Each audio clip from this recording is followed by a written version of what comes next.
What's going on, everybody? Happy New Year. We are back. To say that I'm excited is really a big understatement. I cannot wait to talk video games. It has been a long time coming here at the Geekiverse on Busy Sticks. The Geekiverse's all video game talk show. I'm Josiah Leroy. With me today.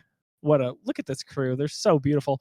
John Fick, formerly Baba Yaga. John, feels so good to be back. It feels so good, man. What a year 2023 was for all of us personally. There's new babies, there's new houses, there's new job titles for gaming. Like maybe one of the best years in video games ever. And we're gonna talk all about that today. I'm so excited to be back, man. That's why we couldn't record, because we had like 10 Game of the Year candidates. It was insane. Yeah. More on that later. But also, of course, Mr. Tim Talbot. Tim, coffee? What are we drinking tonight? Yeah, we're drinking coffee today. I'm getting over being sick, I think. It's just all draining out of me. But what a year to be busy. This is not the year to be busy. So I feel like we all had something going on that prevented us from maybe diving into all the games that we want to notate for Game of the Year. But it's been insane. So excited to talk about my top 10. Incredible year, to say the least. I would say that this was the best year ever in gaming. That's a topic for another episode. Wow. Yeah. We've got one more with us here. I am very, very excited. I know you guys are as well. It's been a long time coming. We've missed him every day, but on the West Coast, we've got him back. The king himself, the Platinum King, Rashawn Anderson. Rashawn, I'm so happy that we've got you back in the Geekiverse family. It's so good to have you on air with us on the podcast. First time on Busy Sticks, which is great. I know you used to do video game chat with us in the past, but before I talk about Iron Man 3, I just want you to have the floor and say welcome back. I don't know if we have enough show for Iron Man 3. But yes, what's up? What's popping, everybody? I'm back. It's been 3 years, just about. That's insane. How fast. Yeah, I know. Seriously, it's been 3 years for me out here. Last time we actually probably recorded was maybe like December of 2020, maybe. That sounds about right, at least the last show I was on. But no, it's so good to be back. I know we're not a national attraction, not yet at least, but for our Western New York community, it is so cool to be back virtually in this way. Obviously, with all the fellas too. I've been on the sidelines. I've had to listen to a lot of things on this show. Some things I agree with, some things I probably don't agree with. But now I'm back, and I will be able to address all of the things. But 2024 is going to be a big year for us. So I'm happy to be a part of it. Happy to be back, and I'm ready to get into it. I love top 10 lists. One of my favorite things to do. So what's better than a top 10 list? Yeah, back. This was hard. This one was hard, but it was fun. It was fun. I'll say like my 1, 2, and 3 were pretty locked in, but like trying to place my 4 through 10, I'm like, I don't know. I changed this list probably a dozen times. I sat there just staring at a screen like, how do I qualify which one's my 6 or my 5 between these games that like could have been Game of the Year a couple of years ago, right? Insane. Mine was so easy. Because you played 8 games. I didn't play 8 games. You played 8 games. Listen, honestly, my favorite Rashawn memory quickly here is there's this one time we were doing, I forget what podcast it was for, and you guys were bullying me. And I yelled, I need help, Rashawn. That was funny. And out of nowhere, I think bam, Rashawn's in YouTube. Completely unknown that I called his name. Speaking of fate, his what is it? His Peter Tingle was going off. Yeah, that was insane because I didn't even know anybody. I forgot we were live at that point. We were just recording a podcast. I do remember this. I think it was your RE2 thing. I think it goes back to that. I think it was RE2. Or Kingdom Hearts, one of the two. I think it was RE2. Rashawn's name jumped in the chat, and I was like, "Oh my goodness, there's no chance." Ridiculous. He texted right on cue. It was a call and response. I loved it, but it was great. But here we are, families all back together. We're live on a lot of platforms. We're on Twitch, we're on Facebook, we're on YouTube, we're on TikTok. What is going on? My goodness gracious. 2024 is going to be the year of the Geekiverse. Cannot wait to get through all of it. But before we do that, we've got to take one step back. We have to crown a game of the year for 2023 in the craziest, most stacked year in recent memory. We're going to go around. It's one of our favorite episodes of the year. We've done this on Busy Sticks now. I think this is our third year for it. We're going to list from 10, 9, 8 all the way down to 1. So we're going to basically go around. We'll talk about our reactions to that game. I think we'll have a lot of overlap on our lists. Maybe the order will be a little bit different here, but we are going to tally points for these and crown a Geekiverse game of the year collectively between the 4 of us. So how we'll do that basically is everyone's number 1 game will get 10 points each. The second one will get 9, and so on and so forth. So I've got mine and John's tallied already. I peeked at John's list, but it is public for what it's worth, John. So it's out there.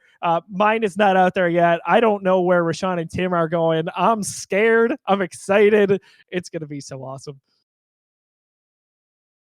I've stayed very quiet about this list. Me too. I haven't said a word. I've stayed very quiet. I've been waiting to do this on air, live in front of thousands of people to give you. Yeah, it's gonna be a while. John and I were speculating earlier. We're like, where do you think Tim has this game? Do you think Rashawn has this game on his list? It was so funny. We had the side conversation. John, you're on mute, I think. Yep. Thank you. Josh knows what's up. I totally forgot that I left mine. BG3 will be talked about because Tim's here. I think he's the only one who's played a good amount of it. Literally, they're like, "Well, we're gonna do game of the year." I'm like, I have to be on so you could talk about the game of the year. To be fair, before I knew if you were want going to to be be boring here, like every other outlet, that's totally fine. You know, I was If going to I like talk. good games, I guess I'll be like every other outlet. I was going to talk a lot fine. about Baldur's Gate 3, even if you weren't here, and give it the respect it deserves, because the game's incredible. I haven't played it. We'll get there. But selfishly, I was looking forward to it just being me and Joe, because this is just a prediction. I don't know what his list looks like. I would have bet that Alan Wake 2 would have taken home game of the year for the Geekiverse if it was just the 2 of us, but I don't think the 2 of you played it. Again, I could be wrong. I haven't seen your lists yet either. So we'll see. We'll see, because that would be fun for Alan Wake 2 to get it. Not to give too many spoilers for my list, but we'll get there. Yeah, 100%. Let's go ahead. We're gonna start with game number 10. And let's go to Tim first. Tim, what was your 10th listed game? You can't hear it. I have my sound thing on, but I was doing a drum roll. So my game of the year, number 10, Panicked. I was like, "Are you starting with 1? Don't do that." Okay. Zelda: Tears of the Kingdom. Whoa! I was gonna Just say, kidding. Whoa. I I thought you were lose it. legit for a second. Just kidding. 5 minutes back in, and I was about to lose it. My number 10 is Armored Core: Fires of Rubicon. All right. Okay. So I don't know if any of you guys even played that. No, I'm glad it's getting some love though. I did. So, Yeah, I did. Very solid, very difficult, which I enjoy, and I love a good mech game. So, that's my number 10. Nice. Awesome. Armored Core. So story's amazing. I haven't beaten it Software yet. putting in the work. Another As you game, all know, I'm a huge From Software fan. So Yeah, they're king. They're the king of the industry right They now. don't miss. another Nope. game that would have gotten more attention had it not been for this year, for sure. But still Yeah. held its own. And I had a definitely lot think of- that even if it wasn't, I still think there's a big demographic of people that would not play it. There's no. It's like Elden Ring. Like there's no difficulty setting. Like Yeah, I it was has stuck its on the first niche. mission until I understood it for a while. Like it was not. Yeah. sounds yeah. torturous. Oh my gosh. All right, it's fine. Rashawn, what do we got for number 10? Number 10 for me. It needed to get talked about. Now I'm gonna say this. This is my number 10, but I'm gonna be honest with the people. This is an honorable mention for a reason I'll discuss later in the show. So we're gonna come back to my number 10 with this point. But number 10 / honorable mention, Hogwarts Legacy. I gotta give this game some love. I know there's some controversy out there surrounding the game, not even for the game, just for other things that we don't need to discuss here. But if you have the pleasure of playing this and you are a Harry Potter fan in any capacity, I don't know how you can not like this game. The thing that I've said since the trailers were showing it, but obviously getting my hands on playing the game, the biggest thing for me, it's like going to Universal, and when you go to the Harry Potter land, it's like that, just in video game format. You have 40, 50 hours of content to dive in here, and it just really feels like you're a student at Hogwarts. So even I've known people who aren't even gamers that made sure they had a console they could play Hogwarts Legacy in, and it's the only game they own for a $500 system. And I'm pretty sure to date, this is still the best selling game of last year, and even just one of the best selling games ever. So yeah, Hogwarts Legacy needs some love. But I'm throwing it in there as my number 10. But when we get to later in the list, you'll see why I'm saying it's an honorable mention. I had a friend who bought a PS5 just for Hogwarts Legacy and sold it after they beat the game. Wow. That's how big of a Harry Potter fan they were. Wow. Yeah.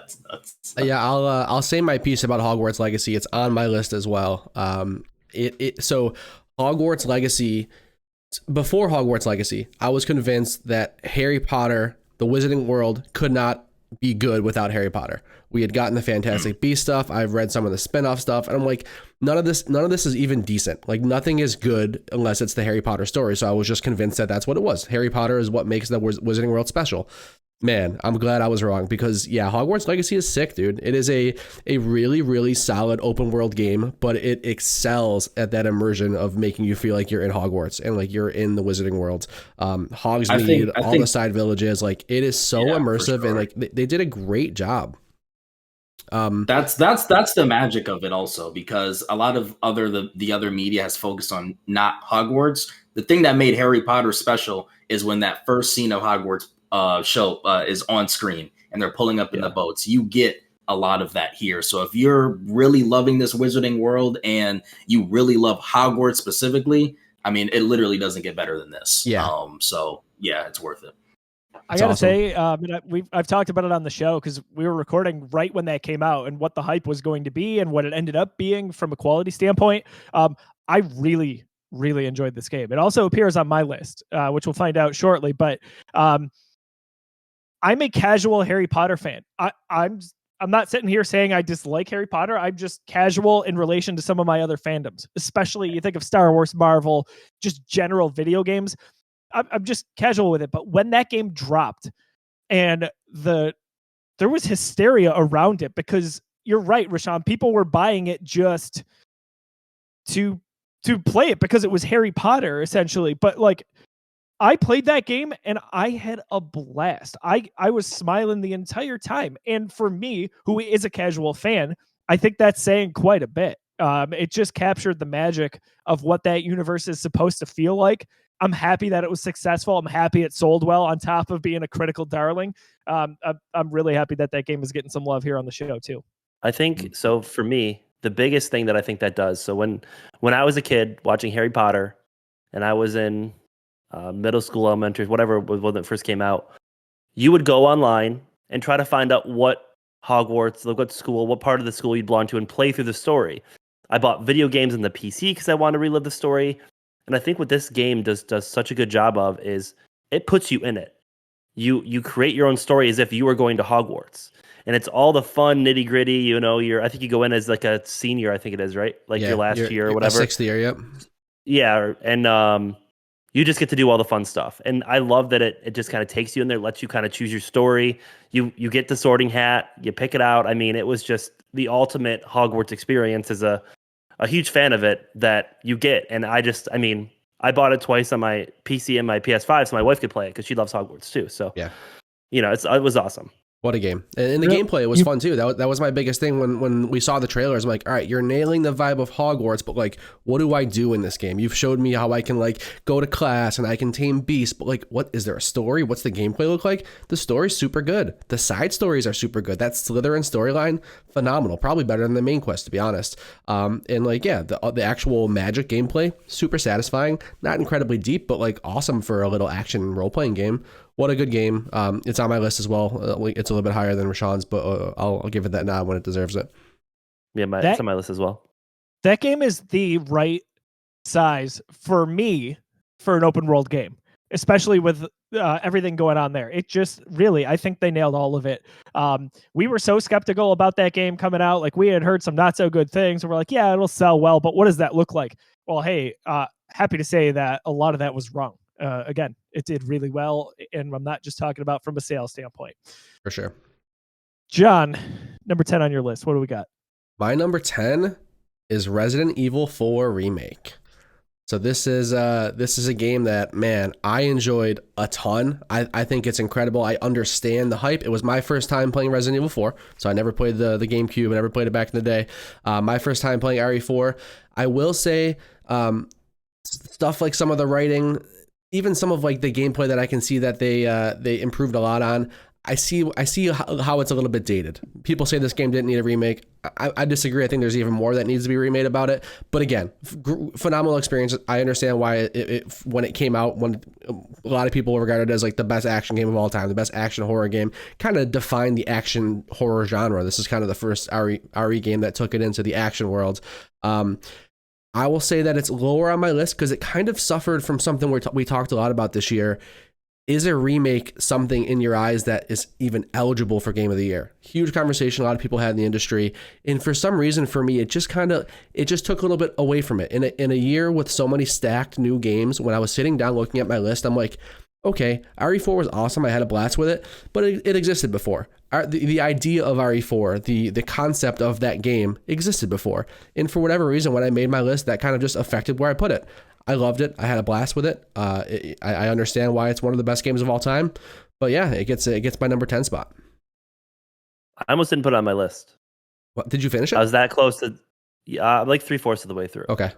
So, but again, it's just like my example. I've beat Resident Evil 4. I had it for the GameCube. I've beat it so many times I can't even count. It's excellent. And for me, like I made it 3/4 of the way through, and something else came up that I wanted to play, and it's just like it was easy for me Zelda. to put down. And not want to, yeah, it's easy for me to put down and not want to pick back up because I know what happens. That's like, different. I still want to Yeah. finish it, but, you know. Yeah. You know what's weird is I was less concerned. So this is also on my list. I was less concerned with the story with this one and just more about the gameplay. Like that mix of what we saw. You know, We get it. You don't like good games with stories. We understand. The story is not good in RE4. Okay. There's not a good story. It's more of the combo of what we saw in remake 2 and 3, you know, with a little bit more focus on action here. That game, I will say, is just a little bit too long for me. I'm with you there, I too. think that needed to be a little bit shorter. Not Resident Evil 3 short, you know, but like somewhere in between. Especially And, because, like I just said, the story's not that good. The RE4 story is I don't care about it. Master Chief without a Yeah. suit saves Hot Girl from zombies. Like that's, you know, But it, like the gameplay and everything that they did with it is fun. it's fun. It's excellent. It might surprise people how high I have it on my list. I have an affinity for these Resident Evil remakes. I think they're crushing it, and I mean that's aside from my opinion. But I really did enjoy my time with 4. But maybe just make it a few hours less, and that would have been better for me. But I love anyway. 4. I don't always love the direction that they started taking with. I really enjoy like the tank controls, like the RE2 style. Like I feel like it gets you more in the horror environment than, you know, the arcadey shooter, because that's what they kind of went with. It's phenomenally done. The game's amazing, and it's a 10 out of 10. But I prefer like the older school style of games much better for like a Resident Evil standpoint, just because I feel like you get the more fear aspect. With a game like that, I feel like it's not as scary. You know, you could, you know, 100%. It is way more it's just action different. heavy. There's less jump scares. There's less like creepy corridors. It is for doesn't sure make action. it doesn't make it a bad game. It just makes it different. Different taste. So, yeah, I'm with you. Yeah. So number 10 for me, and John and I were going back and forth earlier.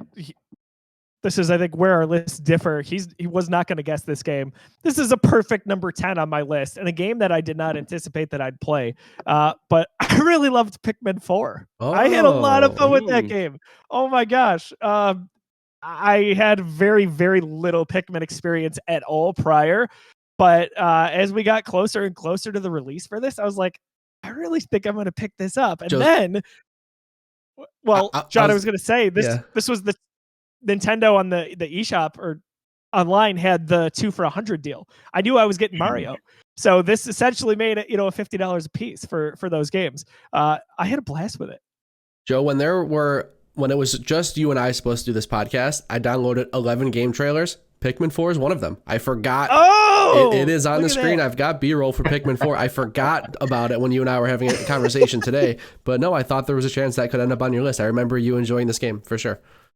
Yeah, that was it. Good times. I won't say too much more about it, but if you're looking for just a fun, laid back game, like what a good family game that is. Go pick that up. Tim, what do we got at number 9 here for you? All right, so number 9, I have Resident Evil 4. So Okay. I'd Perfect. have put it above Armored Core. It was honestly, it almost got booted for Diablo 4. Diablo 4 is not on my list. I played the hell out of that game, but I did not put it on my list. So, All All right. right. but yeah, Rashawn, I'd Resident Evil 4. Rashawn, what do we got for number 9? For me, Armored Core 6. I went Armored Core 6 number 9. So I think it's probably fair to say I'm probably the biggest From Software fan in our group. Maybe Tim, you're probably right there too with me. I have played every single game that they've released since I would say since Demon Souls. Let's go that far back. Not anything prior to that. I think that's the thing that brought them on the scene for everyone. This was the first game I didn't think I would purchase going into the year. And I remember they showed this. We come off of Elden Ring and we get this Armored Core game.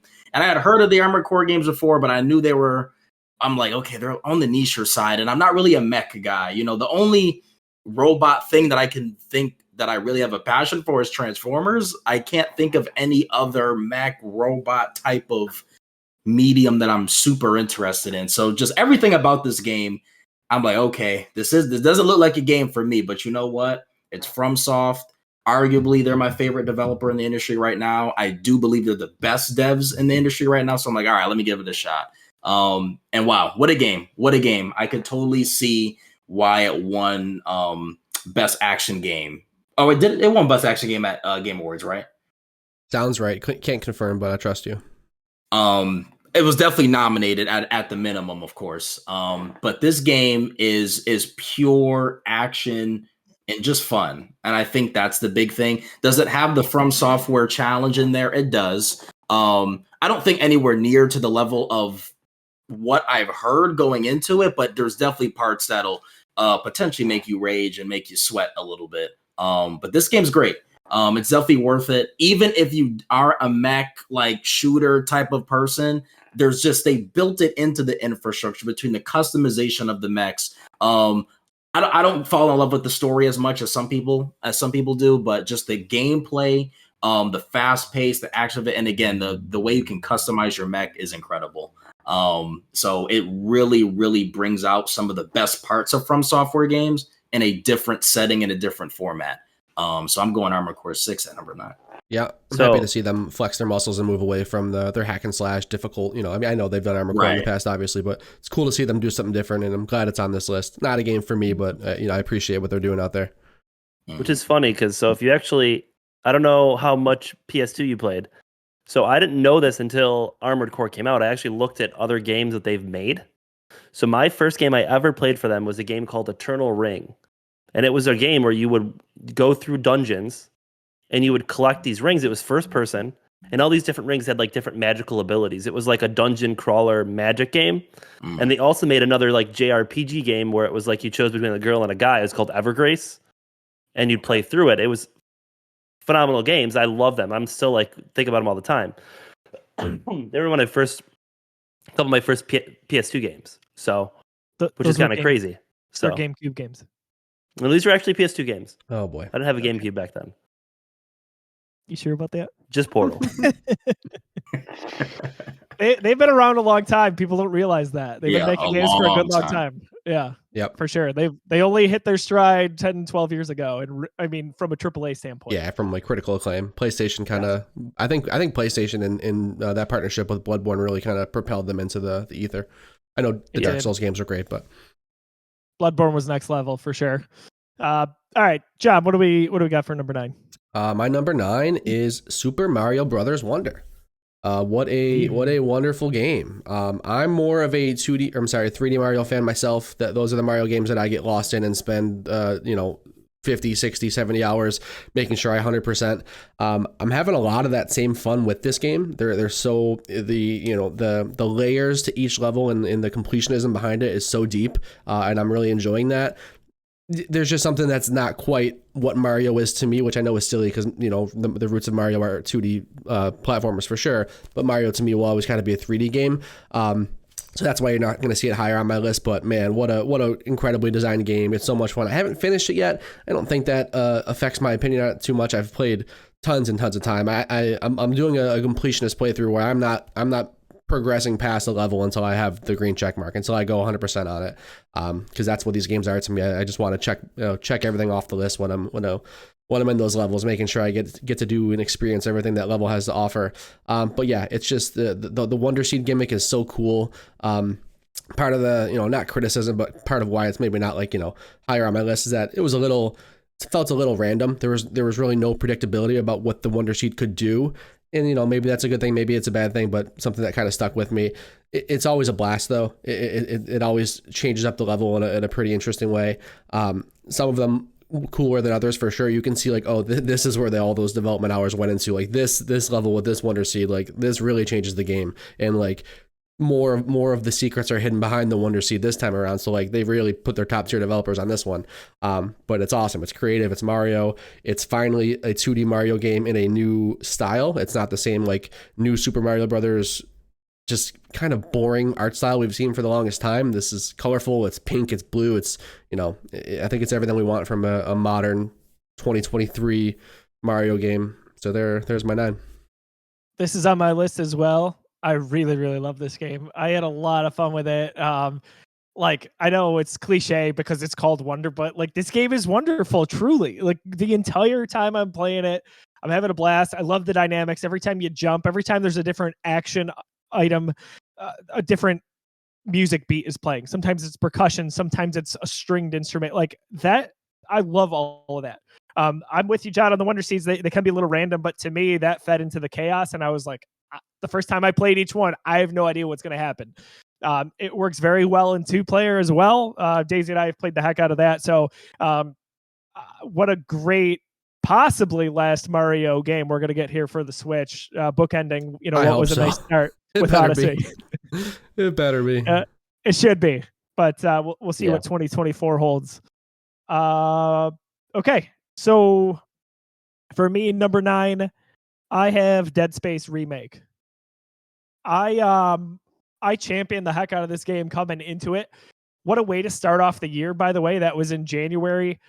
It got forgotten so quickly because of how stacked the year was. And I think it's a quality game. I played the original way back when that released. There were some meaningful upgrades to it that I thought they did a good job with overall. It really nails, I would say, the horror element from the standpoint of the setting. The setting is you are trapped in a spaceship, basically, and you've got all these zombie-like alien creatures coming after you. You are pretty much last man standing, and you got to find a way to get the hell out of there. You could see, even though this is a remake of a game, I feel like it took some pages out of the Resident Evil remakes, saying, hey, those games are going really well. We could probably do the same thing. So I would love to see more Dead Space. I'd love to see a Dead Space 2 remake. That game was wonderful way back as well. And then I'd also like to see that franchise moving forward get a new release at some point. So, yeah. Dead Space Remake is also on my list. It is it's a bit higher up. We'll get to that when we get to that. I understand the hype. Again, this is a very similar situation. How cool is it that RE4 Remake and this come out in the same year, and me having never played either of them get to experience those two games for the first time.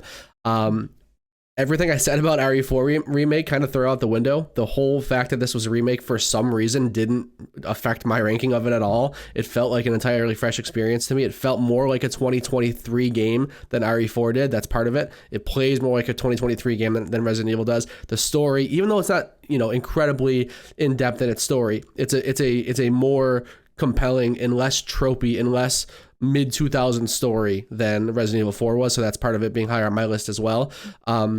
Dead Space, from what I've played, I haven't played Dead Space 2 yet, and there's other games in the genre that I'm sure I've missed.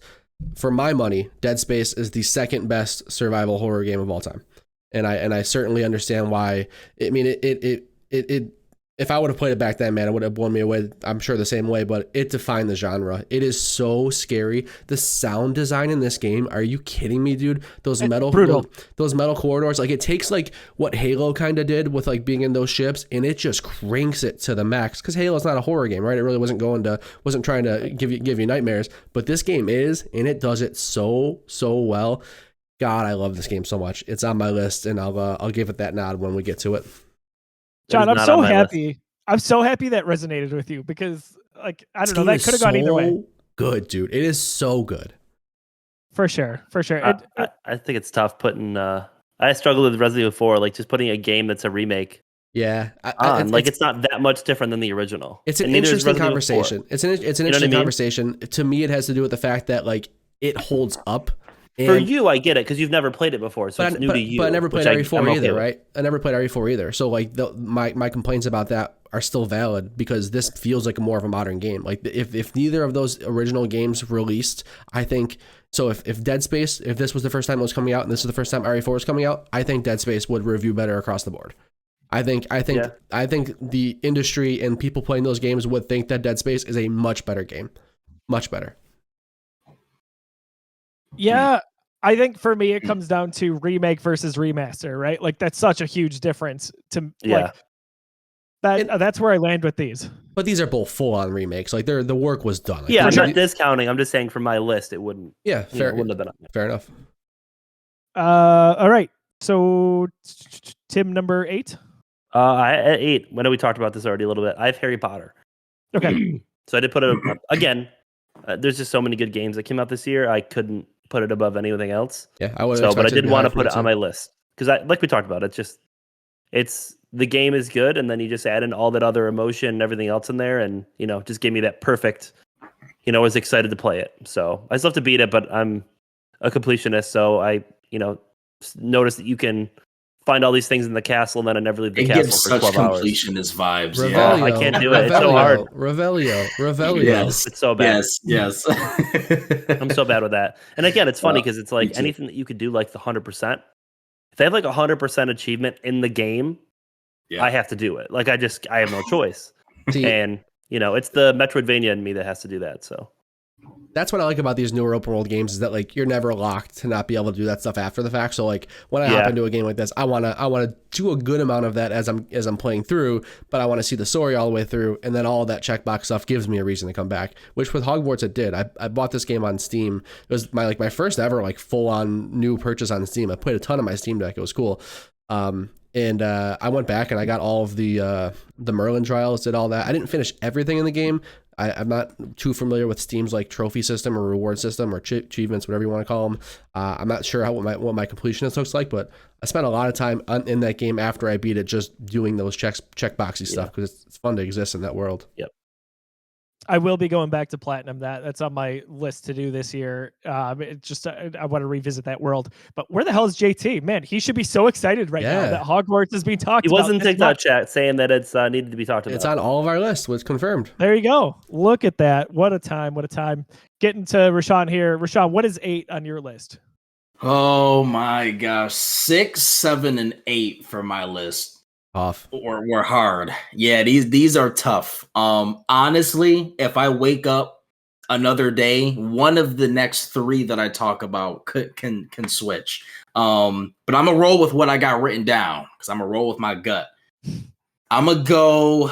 I'm kidding. I'm making an audible. I'm going Dead Space. The game I had above. We'll get to mine. I just flopped them on the fly. I'm gonna go Dead Space here. Like it. Honestly, every single thing that was said already, I agree with. And John, I just want to really emphasize the sound design part. Dude. I feel like I'm realizing a certain genre should be running away with like audio design awards, and it's horror games in space. I think you can't tell me that some of the devs on Alien Isolation didn't also work on this game, like didn't migrate, and they were able to get some of those folks because it is absolutely incredible. And I'm a horror guy, movies, games, you name it, horror, I'm there, sign me up. And I always have to set the mood with horror. I always have all the lights down. I have headphones on. Sometimes I'll go soundbar. But I have to be in the mood. In this game, even though nothing about it is psychologically scary, they get you with those jump scares, man. And it really makes you feel like even more so than the original. And I played that also a few years after it released.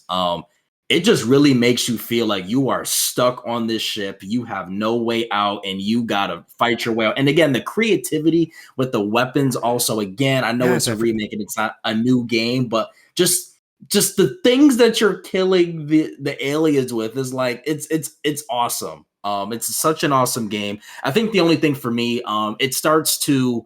I think it's a similar, and it was similar criticism for RE4 that I can kind of agree with RE4, but I totally agree with Dead Space. I think Dead Space goes on maybe 3 hours too long. I feel like if they cut like 2 to 3 hours, from a lengthwise perfect, but everything else about the game, the weapons, the sound design, some of the best death animations ever in a video game. There's so much to love here. And for me, on my take on the whole remake thing, look, did they make a great game or did they not? I think we get so caught up in a lot of the, I don't want to say politics of it, but the minutia of it. A great game is a great game. You know, Hollywood, they're remaking movies left and right, and a lot of them are better than the original. A lot of them are not better than the original, but they're still eligible for Oscar contention. So I approach video games the same exact way. Were they able to take the existing medium that they're trying to remake and enhance it in any way? Graphically, story-wise, extra content. And there's a lot of different ways you can be on this argument too. There's some people, Final Fantasy VII Remake and Rebirth, oh, those aren't remakes. They're going away from the original story. And then you have RE4 and Dead Space that are very faithful to it. Whatever you want to brand the game, is it good or is it not? And Dead Space, and eventually I'll talk about RE4, knocked it out of the park. So number 8, Dead Space Remake for me. So Dead Space, I feel like in a different way, I know we talked about this already, but when it comes to weapons and ammo, I felt like they did a good job of balancing it. Like, yes, you could find them, but it wasn't too much. It wasn't overbearing. The Resident Evil remakes, they've done a nice job with making sure that you stock up, that you go look for ammunition. And I felt like this might have done this a little bit better than the original Dead Space. Like, that was one improvement for me, where they like, I never felt like I was lacking for ammo back in the Xbox 360 version. But here it was like I ran out quite a bit and had to either bolt or I had to just search more, because I inevitably died. So that was one thing I thought they improved upon. But all right, Johnny, what do we got for number 8? My number 8 is the game that I've played the most recently. It is the game that won Indie Game of the Year at the Game Awards. It's Cocoon. Wow, Tim, you're gonna love Cocoon, man. So it's a puzzle. Bought it yesterday. Puzzle platformer. Platformers maybe a little, not really. It's a little generous. Maybe in art style alone, it kind of looks like a platformer. It's a puzzle game. It's an indie puzzle game. 3D isometric. It is just some of the most creative, world shifting, some of the most creative puzzles, and it's not one of those puzzle games that's like overly complex that you have like a pen and paper and you're like trying to keep track of stuff. It's just one of those that it's just so satisfying. It's like, oh, when you figure that out, it just clicks so well, and visually they make things happen so well. It's tough to really talk about the way the puzzles work without kind of spoiling a bit about like what the game is. But it's on Game Pass. It's beautiful. The music's awesome. The sound design's awesome. When the world shifts in specific ways, everything kind of just clicks into place in this really satisfying way, and you kind of just realize you figured it out. You solved the thing. Man, Cocoon for sure deserves Indie Game of the Year for my taste and for what I've played. I will say that this kicked off another similar game from my list, a game called Planet of Lana, which is I think a game that's like feels like it's made from the creators of Inside and Limbo, Playdead. It feels like a spiritual successor to those two games. It's very similar. I always love to have a puzzle platform type game in my list because I just really enjoy those games. And until last week, Planet of Lana was that game, and it actually was my number 10 game. Cocoon came in, kicked it off the list, and jumped up to my 8th spot. It's so good. Everyone try it out. I love hearing that. I got it on my queue on Game Pass, and Planet of Lana I just downloaded and played the first half hour the other day. So awesome. Yeah, I see what you're saying with Limbo and Inside there. It's very similar. Joe, we got in chat, we've got someone asking for the list. They just popped in. You want to give us a quick recap of the list so far to our number 8s? Yes. So just for number 8, I'm sorry? Just up to 8. Yeah, that's where we're at, right? Okay. So Tim had Armored Core at 10, Resident Evil at 9, and then Hogwarts at 8. Rashawn had Hogwarts at 10, Armored Core at 9, Dead Space at 8. John, you had Resident Evil at 10, Super Mario Wonder at 9, and then Cocoon at 8. Nice. 8 for me. I'm very curious to hear the opinions on this game here. Final Fantasy 16 is what I've got. Ooh. So Okay. my first foray at all to anything Final Fantasy. I own Final Fantasy 7 Remake. I haven't played it yet. Running out of time before Rebirth. I understand that, but John said it best when he said they knew what they were doing with that demo. They did. The hype around it, I downloaded it and played it, and I played it again. And that's not a short demo. And that was a game, especially it's funny to think about any sort of lull this year. There was really no lull, but if there was, it might have been around the time this came out. So I picked it up. I played it. I have like 5 hours to go, so I haven't actually beaten it yet. However, I had a blast with this game. To this point, to what I know, I've enjoyed the story.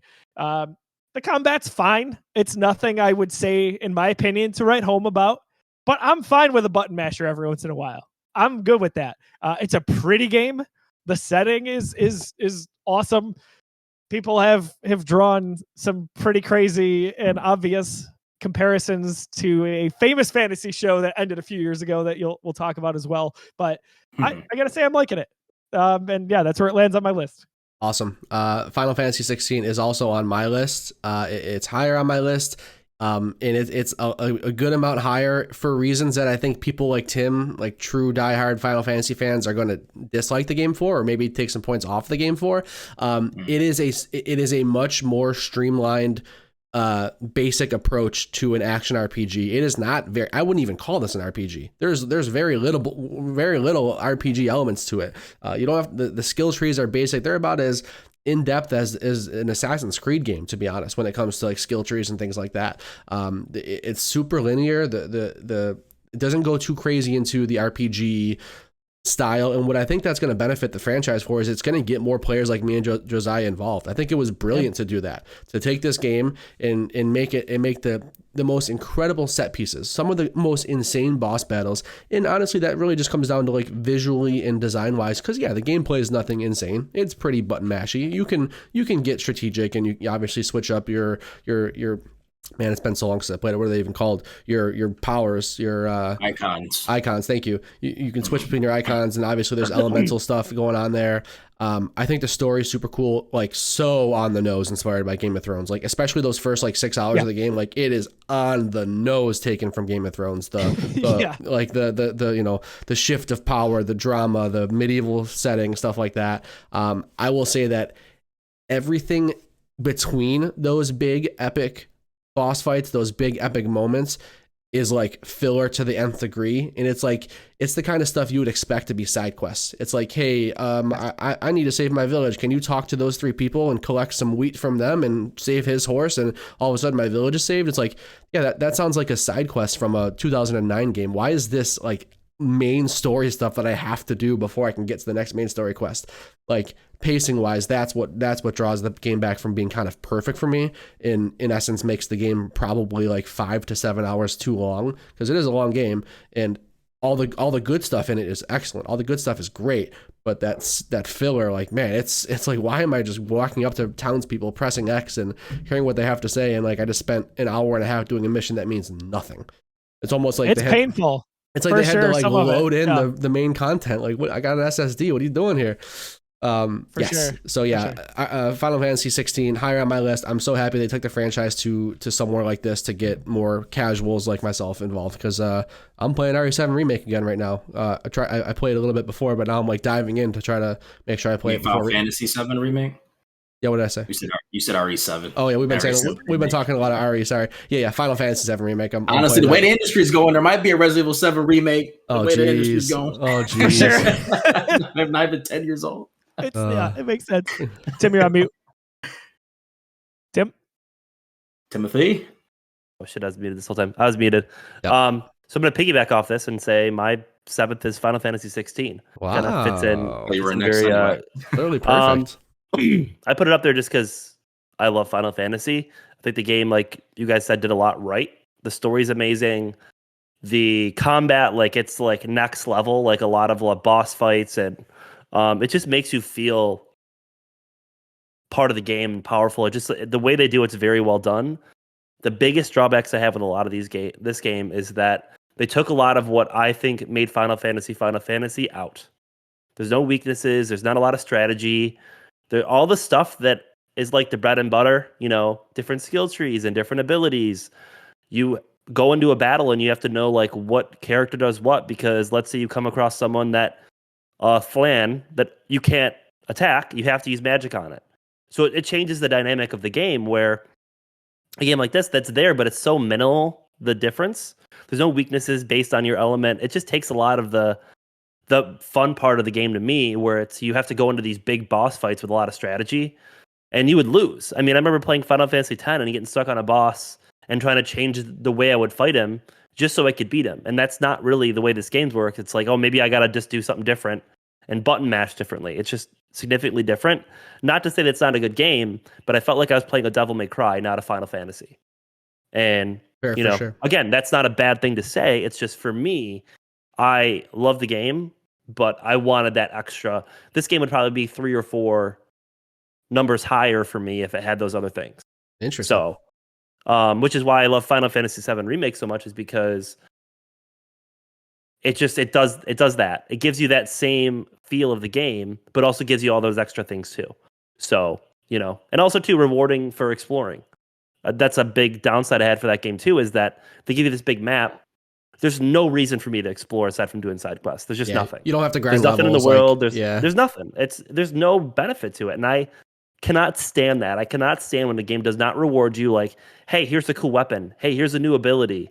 Like, I just don't like that. I don't like when it's, oh, I found this cool secret area. I got an extra, high potion. I don't need a high potion. I have freaking 30 of them. I can buy them whenever I want to. Yeah, it's like the game's linear. Like, just let it be linear. What's the point of these open? If you're going to strip out the reasons to explore, why not strip out the fact that you can explore in general?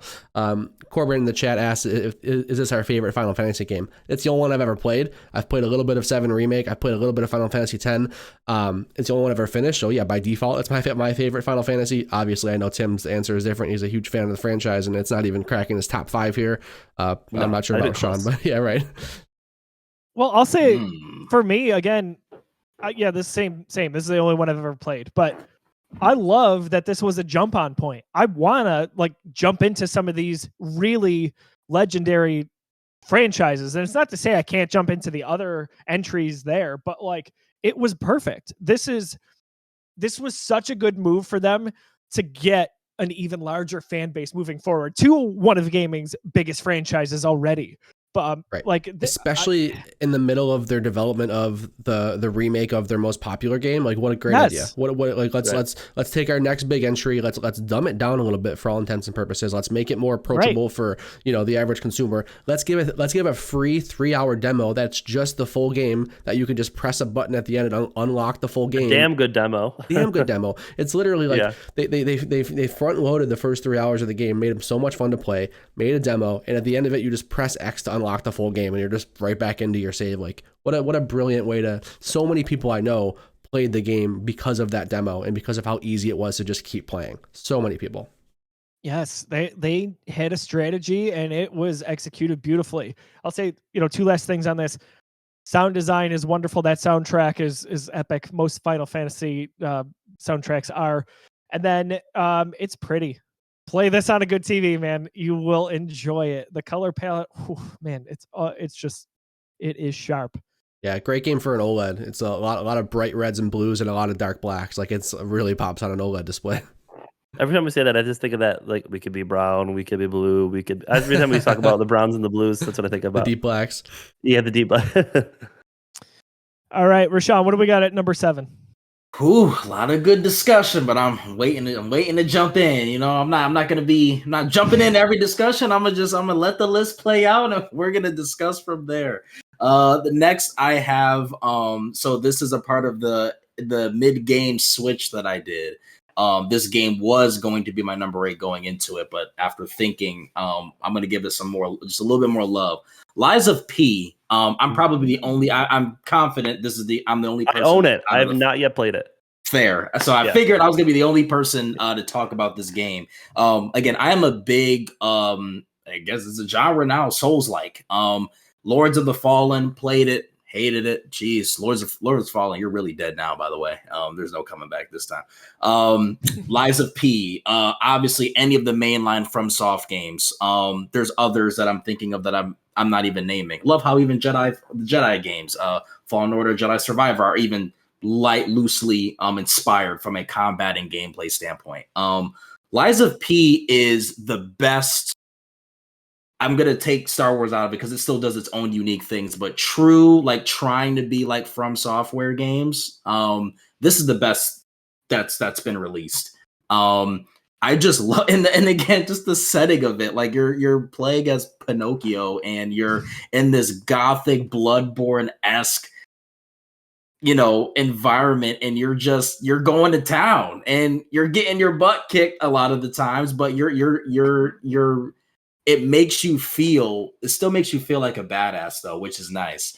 Has some really good build varieties. So for anyone that's looking for builds, not as in depth as something like an Elden Ring or something like that.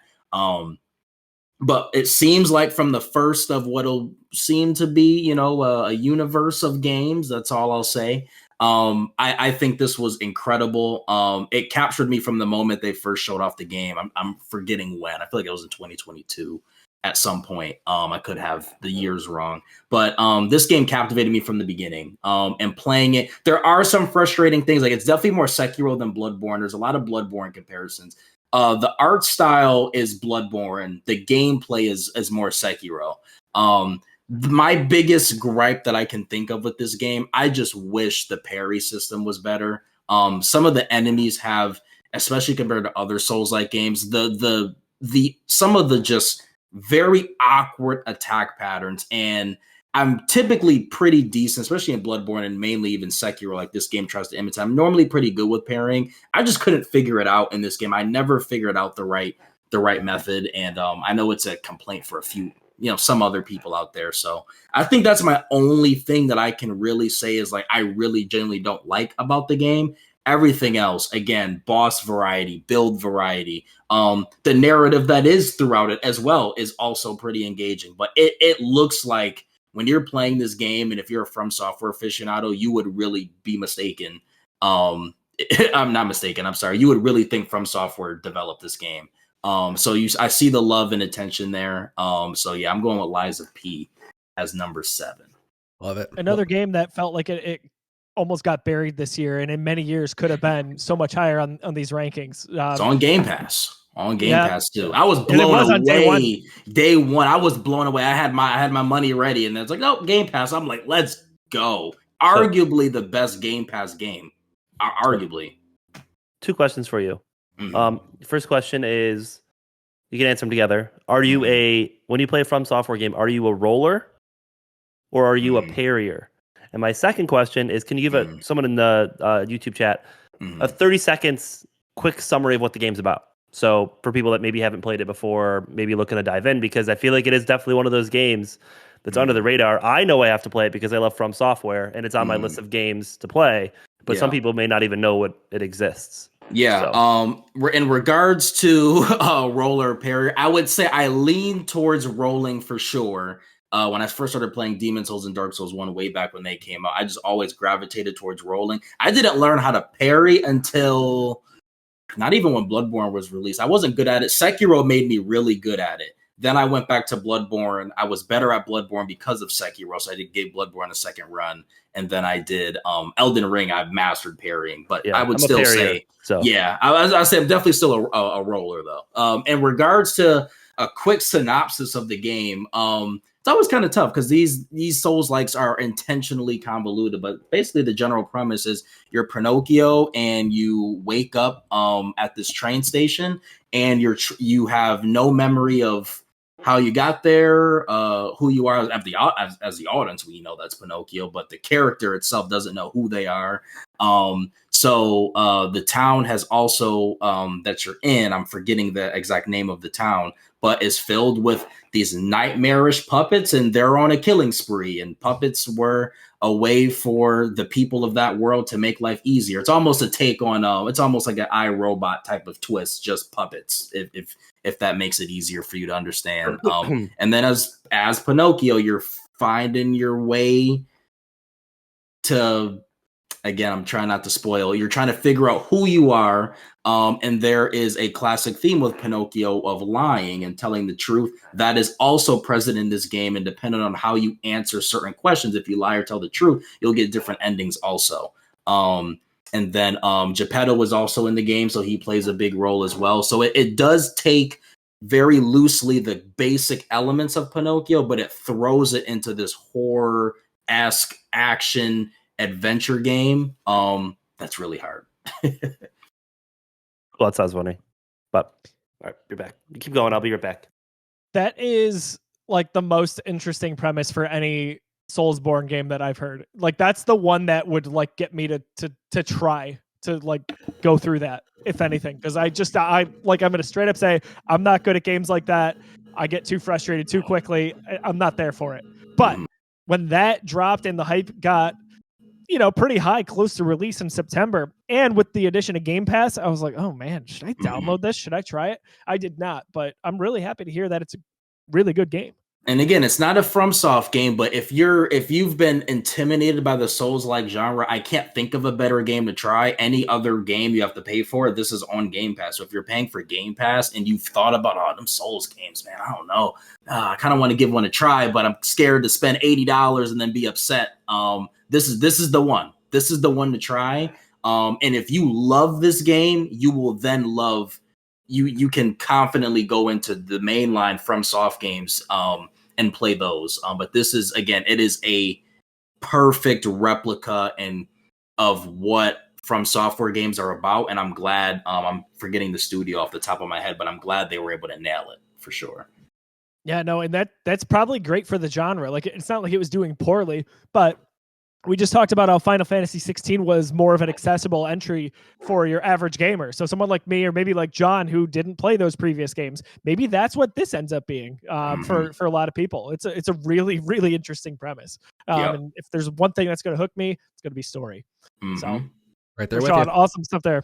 John, what do we got for number 7 on your list? Number 7 is one that I have spoken about. It is Hogwarts Legacy. So Hogwarts Legacy, a game that we spoke about in depth already. Big fan of the fact that this exists. What a cool triumph to make something else in the Harry Potter world fun and to make an engaging open world, and they just crush it with the immersion. Tim mentioned that he bought the game twice. Man, it's on sale on PlayStation right now. I'm so close to buying it again for PlayStation because I bought it for Steam. Play a lot on my Steam Deck. I kind of just want to hop in and play it on my PlayStation in that nice big screen environment, and maybe make a run for that platinum and experience that story again. I'm real close to doing it, but I'm surprised that if you would have asked me early, I think this game came out in like February, and it really just enamored me for weeks, if not months. I'm surprised it's so low on this list. Just speaks to what a crazy year it is. But yeah, my number 7, Hogwarts Legacy. My number 7 is not Hogwarts Legacy, so it still lives on for me, but it's Resident Evil 4. So the game we've talked about quite a bit already. This may be a loaded question and maybe a different topic even, but do we want a Resident Evil 5 remake? I'll take it. Yeah, why not? As a fan of the series, I'd take it. Yep. I think a lot of people would be pissed off about it. To me, I would be like, no, I want to play that. Yeah, me too. Like I'm like for people, like I think both of us show that I missed like a lot of these, like, I don't know, staples from back in the day. Like I'm so glad that they're being remade right now. What a great time to have gaps in your gaming knowledge. You've got the RE stuff. You've got Dead Space that just came out. You've got Metal Gear Solid 3 is coming out. I never played Metal Gear games, so I'm excited to I'm spoiled as somebody who has missed a lot of these staple franchises. Yeah. That's exactly where I'm at. Like I love this. I'm not going to go back and play the originals. I'm telling you right now, I'm just not going to. I respect them. It's not for me. But with these remakes and largely capturing the essence of what those original games, what made them special, like I'm all about it. So yeah, bring it on. All right. So we're missing Tim here. Why don't we cut around? Well, we'll go back to him, but Rashawn, can you give us your number 6?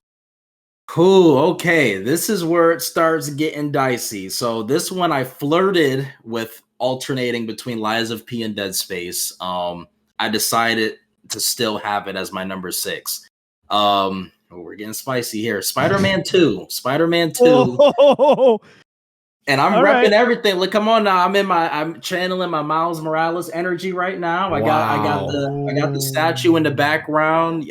Anyone who knows me knows how much I love obviously the Spider-Man games, but even just Miles Morales as a character and what he's able to bridge for just inclusion and diversity in gaming and all of those things. That's a character that means a lot for more than just what they do on screen in the movies and in the video games.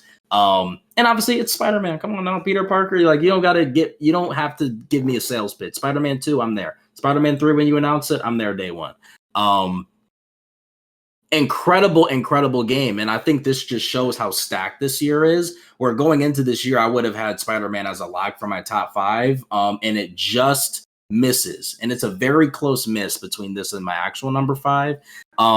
But the story for me is really good. It was very predictable for me, at least. I didn't have any real surprises or twists throughout it. Like I was kind of calling things out as I was playing it. That doesn't make it bad. It just there wasn't those twists, I feel like, that were in Miles Morales in the first Spider-Man, Spider-Man 2018.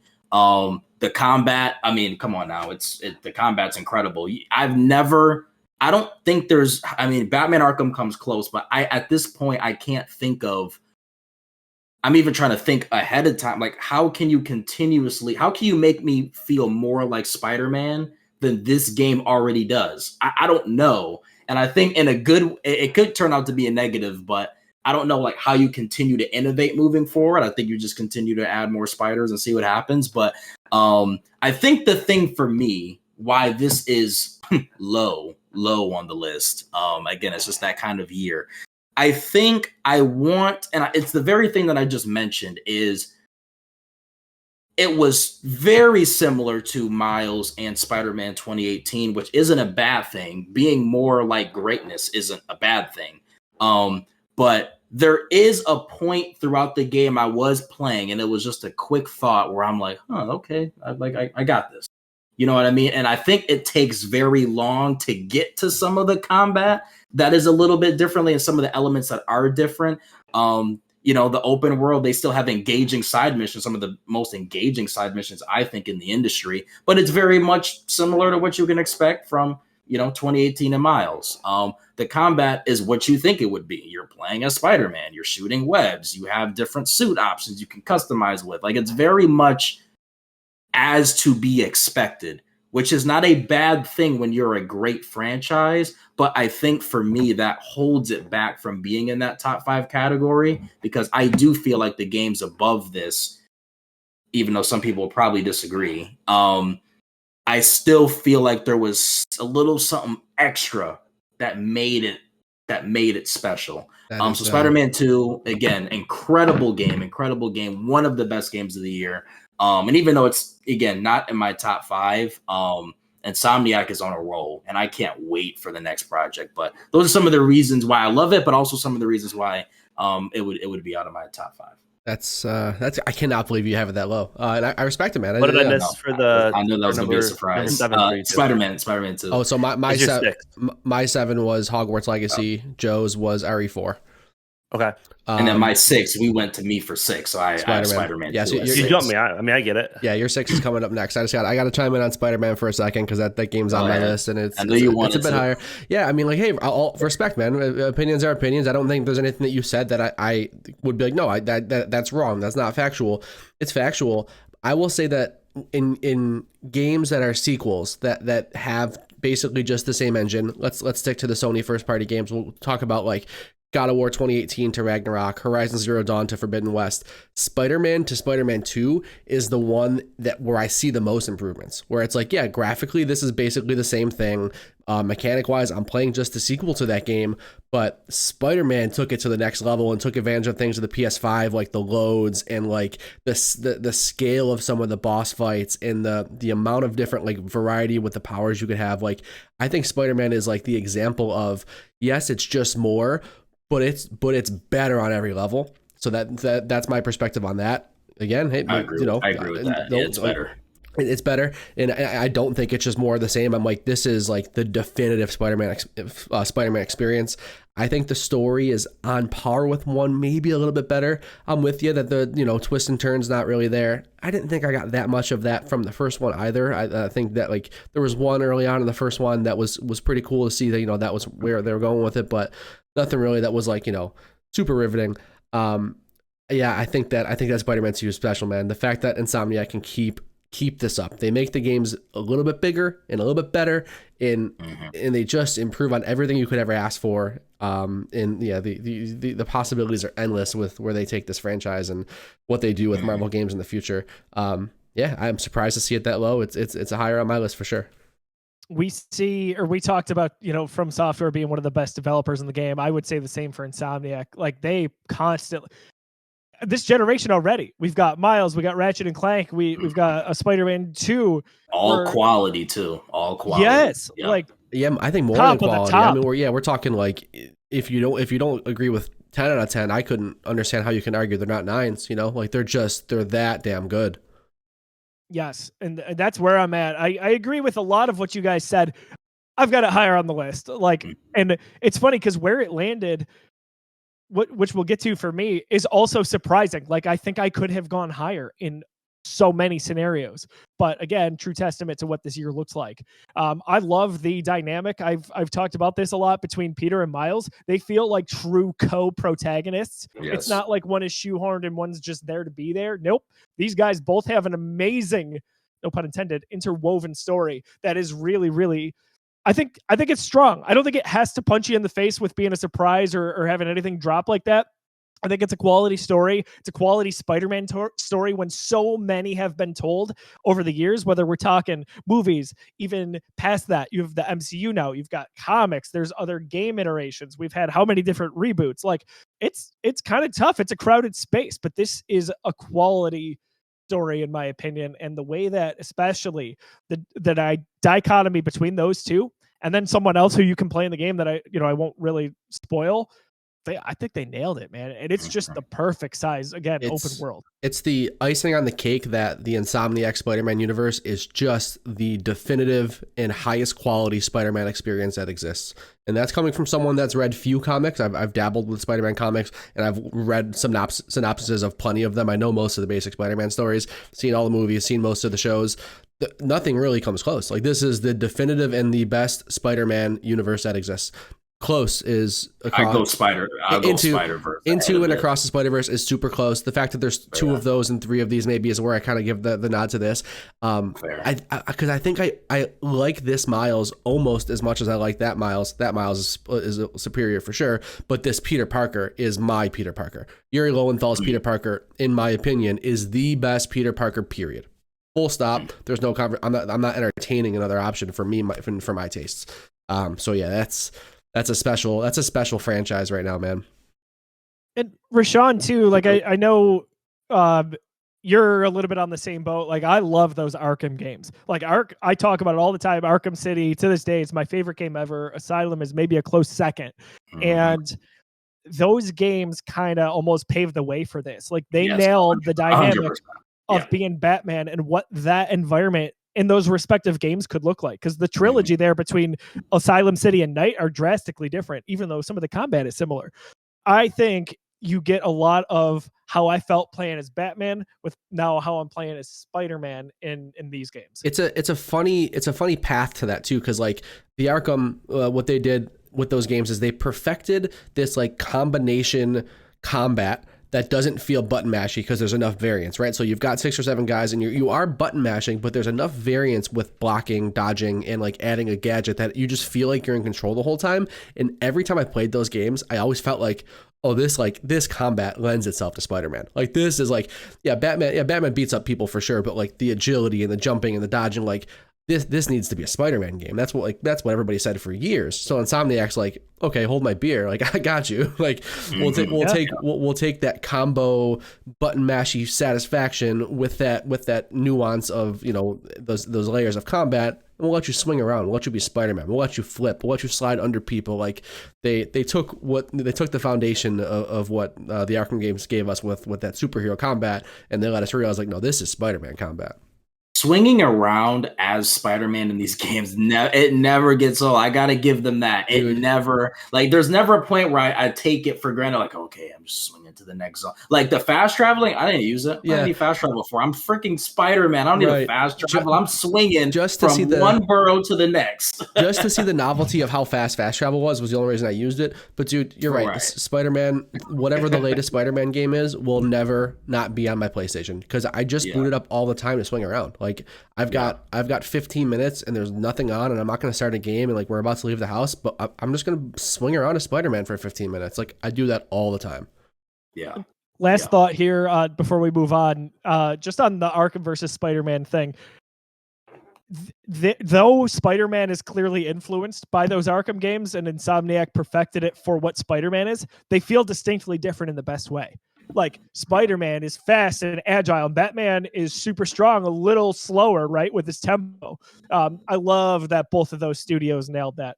I hope Rocksteady has some success with what they've got coming out. I'm not holding my breath, but we'll see. Same.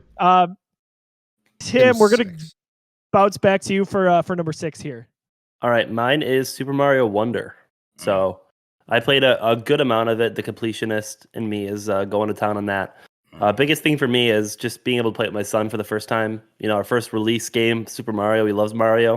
It's a lot of fun. So we're enjoying it. So I couldn't agree more. It is a blast. John, what do we got for number 6? My number 6 is something that I spoke about in depth. It is Dead Space. Dead Space is the second best survival horror game of all time. Awesome. I can't wait to hear what's first. All right, so we already had a bombshell for round 6, right? Thank you, Rashad, because that makes this a little bit easier for me. I knew it was going to come from me. I just I did not. I was not confident in that. Listen, I'm going to say real quickly because I feel like I'm going to have to defend myself. I did not play Baldur's Gate 3. I acknowledge that in so many cases, that's probably the best game that was made this year. Again, amongst a sea of incredible games. Objectively, that is one of the best games. So objectively, this game on my list, I know is better than some of the ones I have ahead of it.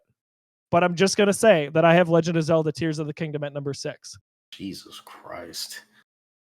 Yep. Go ahead. you're an animal.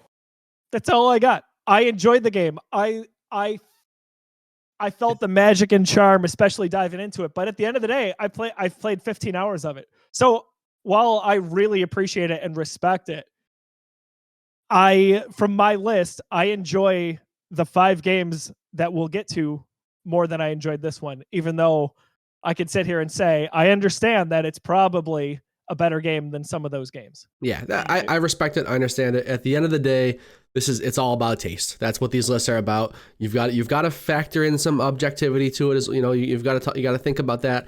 But we're really just giving a list of our top 10 favorite games, not the top 10 quality. That's why RE4 ends up being my number 10. You know, because and that's why Spider-Man ends up being Rashawn's number 6, because we're talking about our favorite experiences of the year. The Zelda games, real, you know, in a life-changing way. The Zelda games just aren't for you. I'm not saying you don't appreciate them, you don't love them, you don't share the same sense of wonder that a lot of other people get with those games, and that's okay. We'll talk more about Zelda today. We will. All right, so we're getting here. We're halfway through. Let's get into the top 5. Top 5. Tim, what do we got at number 5? Not too bad. Hour and a half, top 5. I was thinking 4 hours. We're on pace for 3. So number 5, I have Alan Wake 2. Okay. So I've been off stream grinding this game out. Interesting. I would have played much more of it sooner, but I loved what I played so far of Alan Wake 2. I had to go back and play Alan Wake 1. So I went through.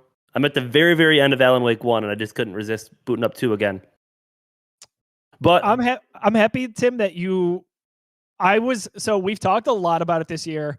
I'm going to save most of my Alan Wake comments because obviously it's in my top 5. So we'll get to it from my point of view. But I'm really happy that you enjoyed like Alan Wake 1. So many people, I was worried were going to go and play that game and be like, this is clunky. This is a 2010 game. Very dated. Doesn't feel right. I think the story is unbelievable still to this day. Story is what carries me through it. Yes. I replayed it when they remastered it, I should Mhm. say, 2 years ago, and it felt dated for sure, but like that's a near and dear game to my heart. Like that Yeah. is a top 10 all-time game just because of, again, what that story looks like. But I'll get to more of my opinions later. John, you look like you want to say something. I'm with you. Alan Wake 2 is on my list as well. It's a bit higher on my list, so I want to do the same. I want to talk a bit more about it when we get to it. Just real quick in the chat, Josh Gav is watching along, and he said that Rashawn saying Jesus Christ reaction to you putting Zelda so low was the most genuine Jesus Christ he's heard in his 35 years of life. I think that will be up there with the like we're No gonna, chance. we're gonna clip that out. That was really, really good. I can't wait to clip that out. That's what I was laughing at. I think I would have put this higher if I beat it. I think so too. I can definitively say that I think that you would put how far are you chapter wise? Do you know? I'm not sure. Have you played the scene? Have you played the chapter that stands out from all chapters? No, I've not okay. played it yet. Got it. Okay. Yeah. Okay. Yeah. So that I know what scene you're talking about, but I've not played that scene okay. yet. So that's I'm like really close to it. That's a pretty pivotal point in the game where I started to realize how special of a game it was. And I was already sold. I was already having a good time. I was already playing one of the best survival horror experiences of all time. But when I got to that moment, I'm like, dude, Remedy, y'all are so crazy and wild and weird, and I love all of you. And that's all I'm gonna say. I'm gonna talk more about it when I get to my spot on the list. Dude, Remedy. Oh my gosh. All right. Rashad, number 5. What do we got? Whew, okay. I have also, this might be a little surprising for y'all know some of my favorite series and games and whatnot. Again, for it to be not at like number 2 or number 3 like I thought it was going to be, but Final Fantasy 16 is it made it into my top 5. I was wrestling. The next 4 are definitively I know better in my eyes. I was wrestling with Final Fantasy and Spider-Man. That was so I had a 7 and 8 debate, and I had a 5 and 6 debate. Final Fantasy 16, where do I start? Let me start with the demo. I know some of y'all talked about it, so I'll piggyback some of the stuff y'all said. Demo, incredible. I wish that would just be a trend. Hey, we're releasing a demo. It's the first hour and a half, 2 hours of our game. 100%. And your progress transfers. That needs to be a mainstay in the industry. Love that. And Square Enix they historically do that. They don't always do the your data will transfer to the main game, but their demo quality is best in class. I'm glad we're getting back to that as an industry. Like that was a thing of the past for so long, and now we've got to the point where it's like more people are doing this, and I really hope that Square Enix shares with everybody how like the success they've had because of how smart this was. Yeah. Well, look at the confidence that spoke to with that game. Like, we're confident this is a good game. We're confident a lot of people are going to buy it that would not have done it otherwise. They didn't have to do that based on the name alone. People were going to buy that game, but like, I would love to know what difference it made. I mean, there's 2 of us here on the podcast that bought it that wouldn't have otherwise. Like, it's awesome. Yeah, and I think for me, like the best best music this year, I absolutely deserve. Soken, who composed the music, absolutely snapped. The music never has any business being this good in these games. But Kingdom Hearts and Final Fantasy just continue to lead the way for industry when it comes to music and games. It does so much. It does so much well. The Game of Thrones as story, absolutely love. I'm in the minority here. I know across the industry, if you will. I think the narrative of this game to me is 10 out of 10. I fell in love with the characters from the moment the demo hit all the way to the end of the game 70 hours later when I did 100% of everything. There is so much to love about just the story. If you really, really take it deep, it has so many like life lessons in there as well. That other narratives have obviously tackled before, but in a Final Fantasy game and some of the things they decided to tackle, like especially even going into like slavery and like hints of that, like you think they won't go certain places in a Final Fantasy game and they go there. So I love just the more mature tone, the risks that were taken. I think for me, the thing that holds it back from the others from being where I wanted it to be, because going into the year, I thought this would be my game of the year, number 2 or 3. The combat was just okay. And when I was following the development of this game, and they talked about the guy who does the Devil May Cry combat was working on this game. I was okay. They're committing full action game. Let's go. And it goes into my second negative of I wish they would have committed. Are you gonna be an RPG? Or are you gonna be an action game? Going into it, I thought this was gonna be Devil May Cry-esque, like very mechanical combat, chapter select style, you know what I mean? And then you have these elements of the game that are just these drawn out parts where it is just going to the next story section. And I'm going through this chapter select in the optional menu in the game, and I'm like, y'all should have this should have been the game. It should have been Devil May Cry as chapter 1, chapter 2, chapter 3, 4, 5, 6, and just hit you boom, boom, boom, boom with the epic set piece moments. Oh my god, that would have been like the pacing of that game would have, dude. If they would have done that, if it literally would have been like, here's chapter 1, skip all that crap in between. Here's chapter 2, skip all that crap in between, and like then I disagree. But we even talked about like all the stuff in between was so pointless because there's nothing to grind for, there's nothing to loot for. Like it's just action, in which I'm all about. I almost think like get rid of all that stuff in between and like put that time into like just making the button mashy combat a little bit more sophisticated, like make the powers matter a little more, make some weaknesses matter a little more, cut out all of those like I need to go find that lady's chickens and it takes me 35 minutes to figure out all that stuff, and like put all that effort into a little bit more nuanced combat, and then this game is like a 12 out of 10. I'm going to tell you right now, that's why I haven't finished it. It's not that I don't want to get to it, but like it's not a priority because I'm like I don't really like I've enjoyed it quite a bit, but like I don't care about a lot of that. It's a great Portal game. It's a great Portal game to be able to just like mash X. Sure. When you realize you're in one of those, like I'm just going to this town to get to the next town, you just button mash X to get through. Like it's a good game to play in a handheld.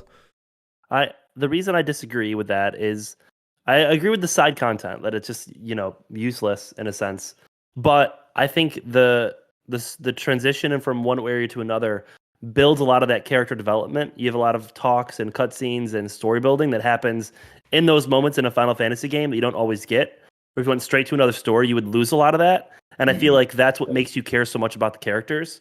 The side content is garbage. Yeah, but to me, the big problem I is like the banter. Like the JRPG Tales games, you would play between the games and there'd be like, you'd hit the start button and they give you like a little cutscene with like anime character things. And it was awesome. And they do that to some extent here, which I enjoy. So I'm with you. There, you would lose some of that. Some of like the traveling you have, when you're with your companion, you've got commentary and comments and stuff like that. My problem is you called it the side stuff. It's not side stuff. It's stuff that feels like side stuff. It's it's side in terms of its importance, but it is mandatory content that I have to play.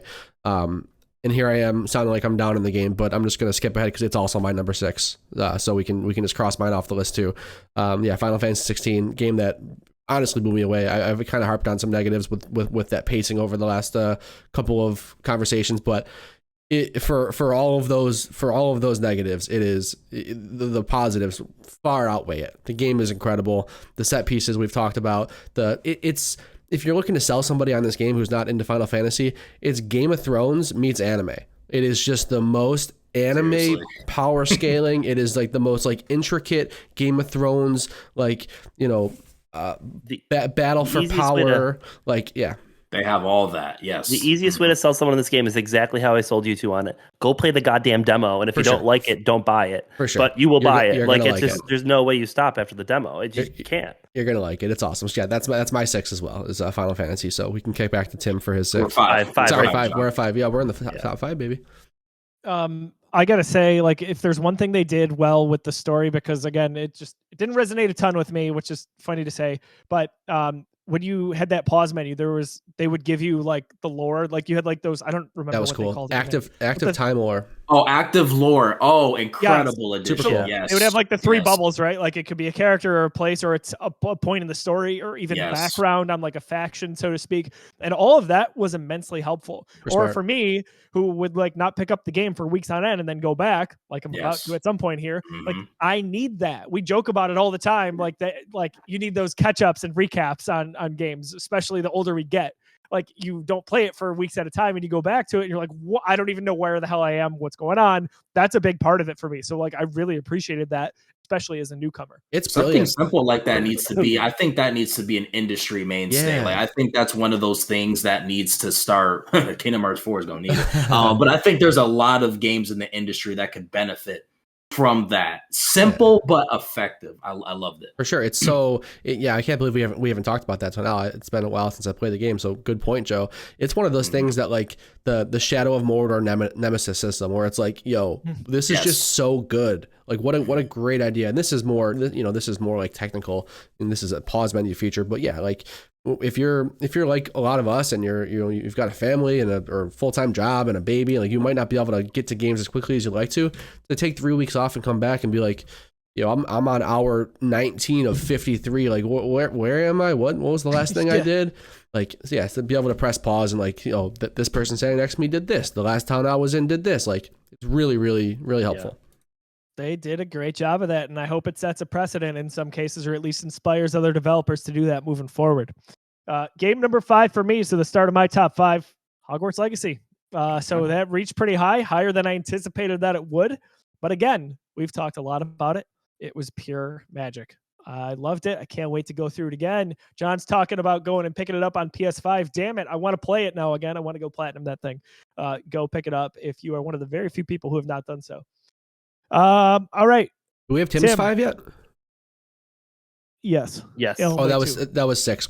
Sorry, I'm a whole round behind here. That's okay. We're gonna dive into Tim's number 4. What do we got, Tim? Let me pull it up. All right. I think I know what it is. I just got to double check. All right. So my number 4 may not be games on either of your lists. This may be an unknown in the top 5. I know what it is. My number 4 is Sea of Stars. I knew it. Yeah, I knew it. So, I'm so glad you brought this up. Yeah. I literally could not put it down. Every second I had the chance, I was playing on the couch, in bed. I brought it to work the one day. I just had some extra time between meeting. I'm like, oh, I'll run through a few hours of this. It is exactly what I want from a modern day JRPG. It is everything. The only complaint I have about the whole game is the story's kind of like cliche in a sense. But what they do is so well done. So the combat has that, chrono trigger style where it gives you like stuff to do during combat. And that's always my biggest complaint with a JRPG nowadays, is that I don't want to just click a button anymore. The games have ruined that for me. So a lot of what happens in the game is, let's say you want to use an ability. There's a lot of like active, active time or whatever it is, commands, where let's say I have to shoot a fireball. It's like called Sunball and the one guy. I'll hold it in, and if I let it go at the exact moment it's fully charged, it does extra damage. There's another moment where you can use like this crescent moon, and you throw it and you bounce it off enemies. And every time it comes back to you, you can hit it again. I think Super Mario RPG has something. Yeah, it keeps bouncing. It gets faster and faster and faster the more you do it, but the damage goes up. And at one point, I'm just doing it based on timing to try to get it as going as quickly as you can. Exploring the map, they have you can jump, like all these little things that they didn't need to do, they did, and it just makes such a good game. It's gorgeous, it's beautiful, the combat's fun. Just such a good game. If you're a JRPG fan, you got to check it out. It's like old school. It's fun. This is my number 1 game that I did not play from this year that I absolutely need to. The game, and I did play 2 hours of it, so I booted it up. But I did so on Game Pass. Awesome that it's on Game Pass. It's on actually PlayStation Plus as well. So if you have either of those 2 subscription services, it's there. Wow. But I want to play it on a handheld. And I didn't have the PlayStation Portal when it came out. And what came out right after Sea of Stars? Something huge came out right after Sea of Stars. It was August. This was just ahead of was it August? It was August. Yeah, it was August. That was August. Yeah. So maybe there's some time in between. I must have been still playing something else. Sea of Stars is the one regret of the year for me. It's the one that The Messenger is just one of my favorite games to come out in the last couple of years. I played that this last year too. Dude, so the how good's The Messenger? So for this 100% of it, because I'm a psychopath on Metroidvania style games. Insane. So. For their follow up to come out and for it to look so cool and to be a JRPG and I'm so excited. So we'll double back throughout the year because Busy Sticks is back in full swing. So you'll be hearing my weekly gaming opinions, and I will for sure be playing Sea of Stars soon. He promised everybody he has to do it now. All right, can't wait. Rashawn, number 4. What do we got? Number 4, I'm going Mario Wonder. I think that's the highest on all of our lists for this game. Maybe I'm I starting don't to. I don't starting think to get- Josiah has talked about Mario Wonder yet. Oh, fair. Okay. All right. Fair. I'm putting it at number 4 because y'all already said it's wonderful, so I'm not gonna say that. It's amazing. I think with this game, I didn't really have an expectation going in. I love 2D Mario and 3D Mario equally. I'm probably one of the few that do. I feel like there's always a 3D Mario same. camp and a 2D Mario camp. I love both. And I would say probably honestly, if I had to pick one, I maybe gravitate towards 2D. Maybe I would have to think about that. I think most people, I mean, like 2D Mario games sell so much better than 3D. Like 2-to-1.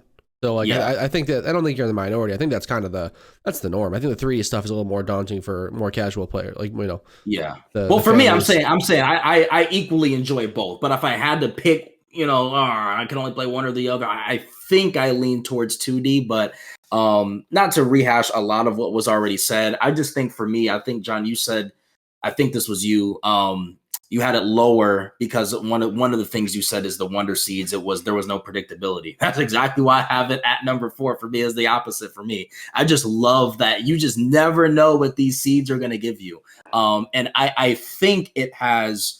It definitely, it's like top 3, top 5 like level designs for me in terms of just how they approach this game. It's still this and another game we'll talk about later. It's like the smartest people at Nintendo just got together, like, okay, we're making 2 games this year. Right. Now we don't need our most creative. We don't need, the best to combat. We need our smartest people in this thing. I guess creative it would be in there Right. as well. But this game absolutely just blew me away while I was playing it, handheld on the TV. So It doesn't matter. OLED And this Switch, man. Woo. and on the OLED as well. Yep, I have myself an OLED now. Absolutely incredible. I do hope it's our last Mario game of the Switch. I It really better hope be. it is. Not that the If Switch this can't is handle more, but I just need the Switch to be Yeah. over. the fact that Nintendo, from a Mario standpoint, started the generation with Odyssey and is going to end it with Wonder. I mean, they're on a roll there. I mean, yeah, there's so- no other franchise that can do that. That can start start a system with such a banger and end the system with such a banger. Like There's no other game. There's no other company that could do that. Yeah. I'm going to jump in real quick and just say That's that it. That's all is my thoughts. I that wanna is my double number back. 4 as well. Oh, perfect. Okay. So go ahead, John. I just want to double back to the Wonder Seed point. So I guess like what I was kind of talking about when it comes to the Wonder Seeds being a little bit less predictable than you think they would be. That comes from like the way I play Mario games, and like what propels me to play Mario and what makes me keep going is like the need to complete, and like I need to know where everything is. So I guess what in my brain it's like I need to figure out where all the Wonder Seeds are, what are the things you collect called in this game? They're the look like little acorns. I forget what they are. Trying to plan where those are and how many there are in this level. And the Wonder Seed, you get there and like it just throws everything off the wall. Which, from like a game design perspective and from like experiencing this game for the first time perspective, it's incredible. It's so cool. It's what a cool introduction. What a cool new mechanic to Mario. So like I didn't mean to sound as down on that as I did when I talked about the game, because it is amazing. It's a game I really can't put down. When I play it, I play for hours on end, whether it's on the handheld, and that may be one of the best examples of what the Nintendo Switch OLED can be. And then of course playing it on a TV looks really good too. So like you really get that color pop. I think it plays so unbelievably well. The controls are tight. Like anytime I mess up, it's my fault. It's clearly my fault. It just works so well. It's a weird game where like I got midway through. I want to say like to the 4th kingdom or 4th land, and I just wanted to restart it because I was having that much fun. What a bizarre thing. Instead of keeping going, I just wanted to start over because I enjoyed that so much. So that is a game that I think be playing here and there for years to come, and just circling back to.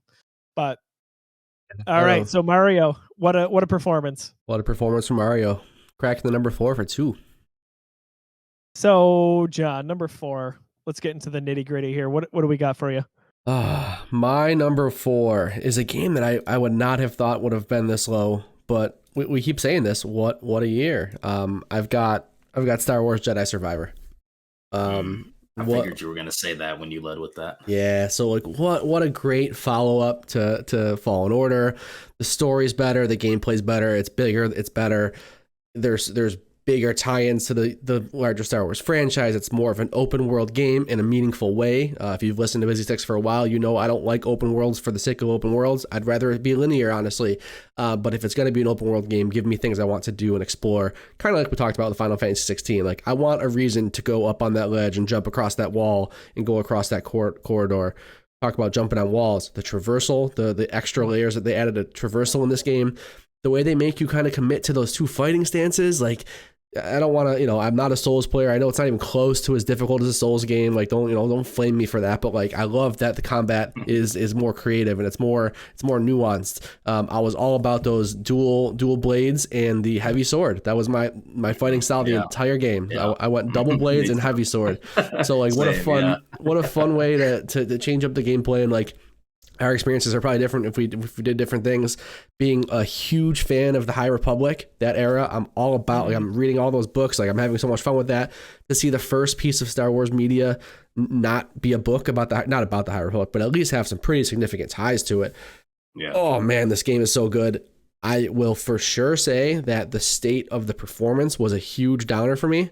Not even things like frame rate and like crashes and like falling through maps and stuff like that, which that stuff happens, and I'm more forgiving with that. Just like resolution, like I would run up to like one of the first scenes in the game. They have this like Breath of the Wild moment where you're on the first open world planet and you walk up to this ledge and it does a pan. And I'm just like, why does it look like all the assets are in 720p? Like, what is going on? So the game just wasn't.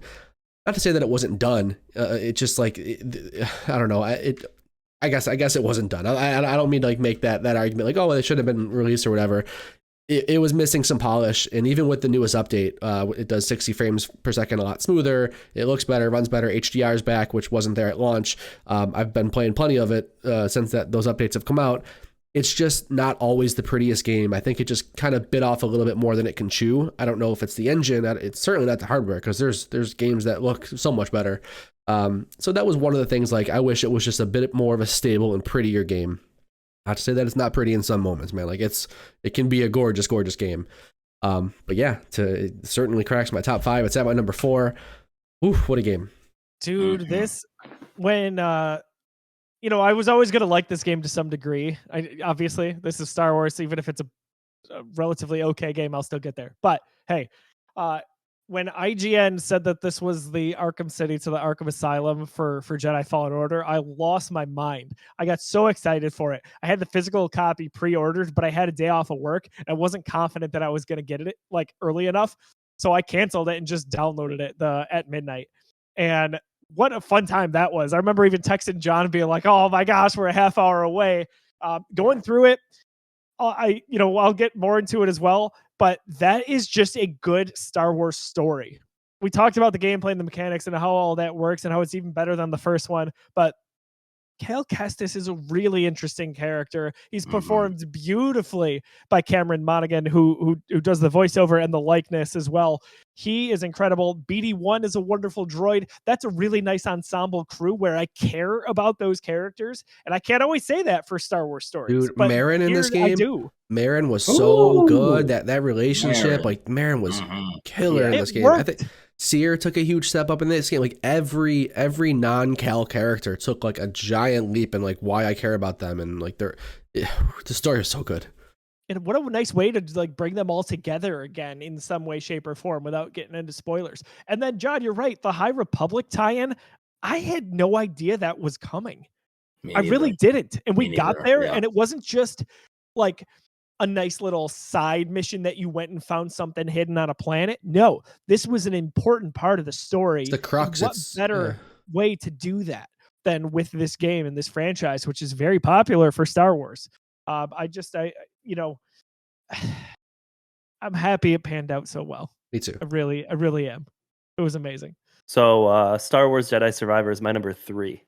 So I almost had it number 2. I was very close, but similar boat for me. It's just one of those games where I love a good platforming adventure game with some fun combat, and this checked all the boxes. It rewards you for exploring. It does everything that I want a game like this to do.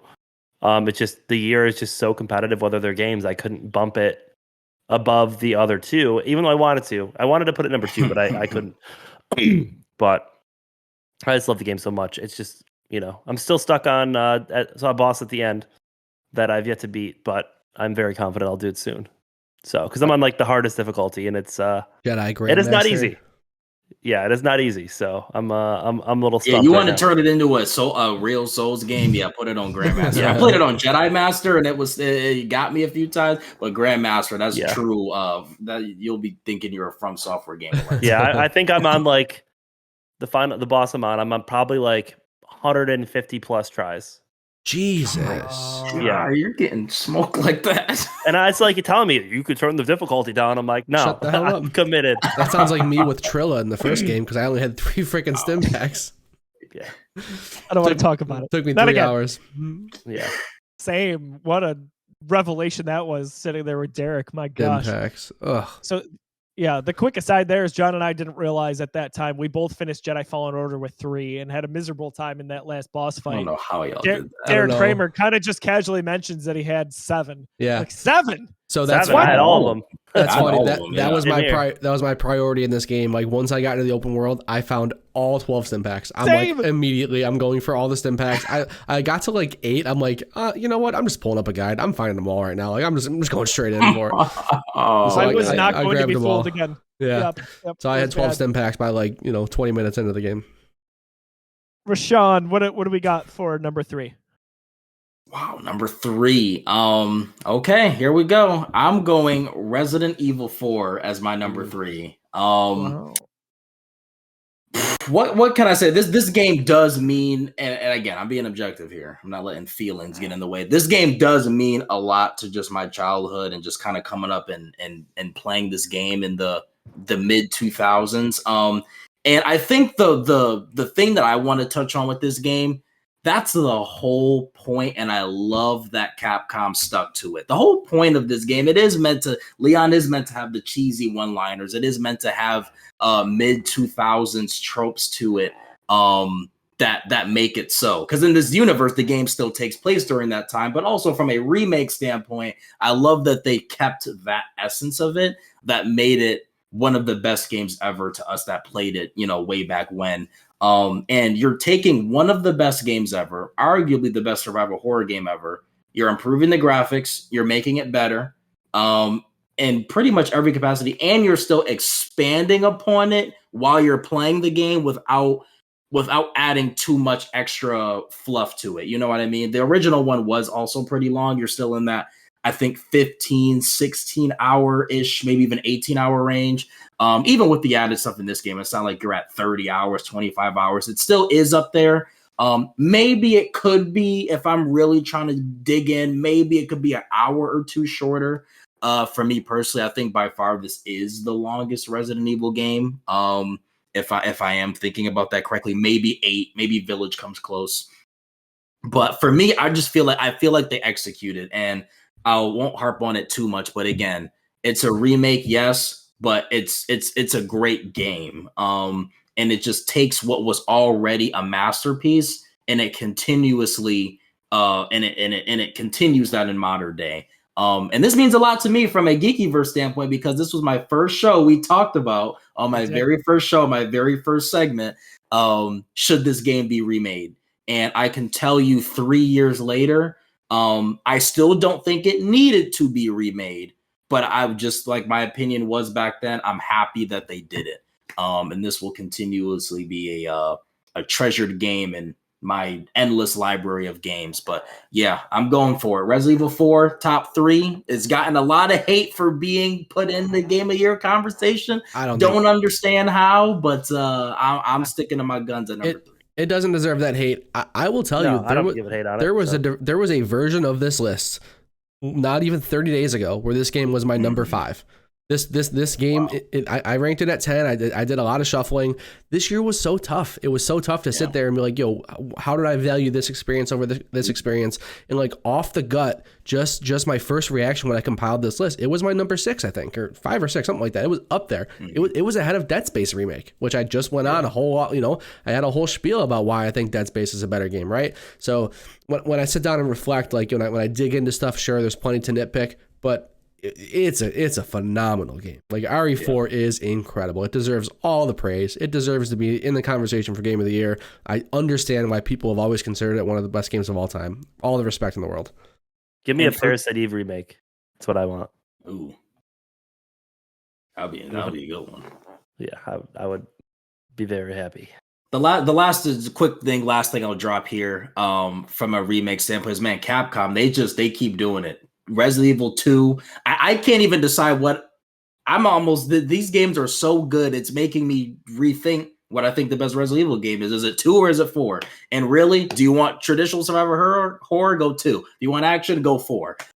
So yeah, whatever Capcom is going to remake next. There was a question earlier about should they remake Resident Evil 5. Yeah, they can remake whatever the heck they want to, and I'm buying it. So you're gonna remake Veronica, that's my guess. Yeah, Veronica, that seems to be the I think they should do rumor. I think Capcom should do a remake of The Last of Us. That would be cool. I would love to see that take for sure. John, what do we got at number 3? Number 3, we talked a whole lot about it. A game that until mid-October I would have thought was my number 2 game of the year for sure, but it got bumped down to 3. Spider-Man 2. Spider-Man 2 is phenomenal for all the reasons I talked about. Okay. I think it's the definitive Spider-Man experience and then some. It's not just more. It is so much more. Insomniac just cements themselves to me as a top tier, like absolute elite developer, up there with, not from experience but from respect, the From Softwares, up there with the Naughty Dogs. I think Insomniac delivers on that level. And maybe some of it's not for you because it's, maybe the Ratchet and Clank stuff might not be for you, or maybe you're not a superhero person. Like, all that aside, the games are just good. They're great. They're so polished.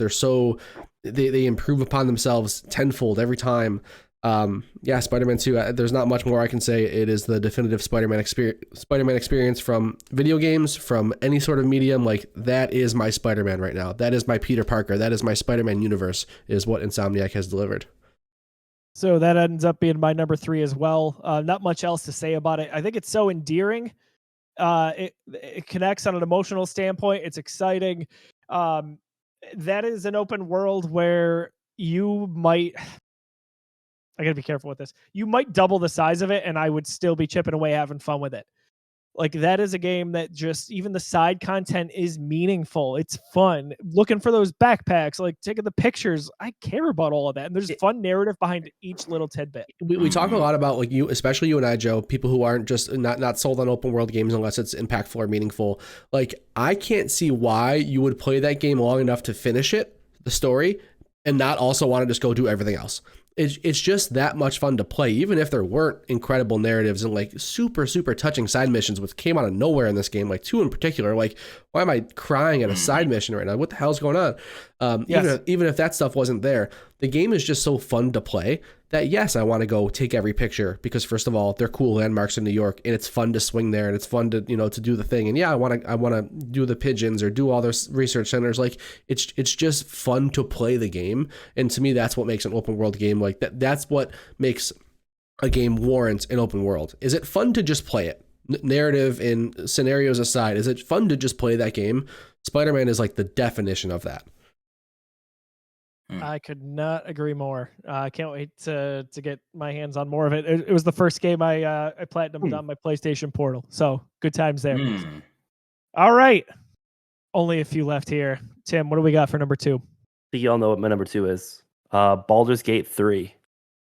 I literally forgot about it in this whole discussion since we talked about it. It's not my your number 2. 2. Yeah. No. My number 2 is Zelda Tears of the Kingdom. I went back and forth between this and Jedi Survivor so many times because I had some complaints about Zelda Tears of the Kingdom. But what I've realized is those complaints is just me nitpicking. It's not that I don't like the game. The game is just so well done that I feel like I have to find something I don't like about it when I was trying to compare it against all these other games. My only complaint about the entire game is sometimes I feel like my exploration isn't rewarding.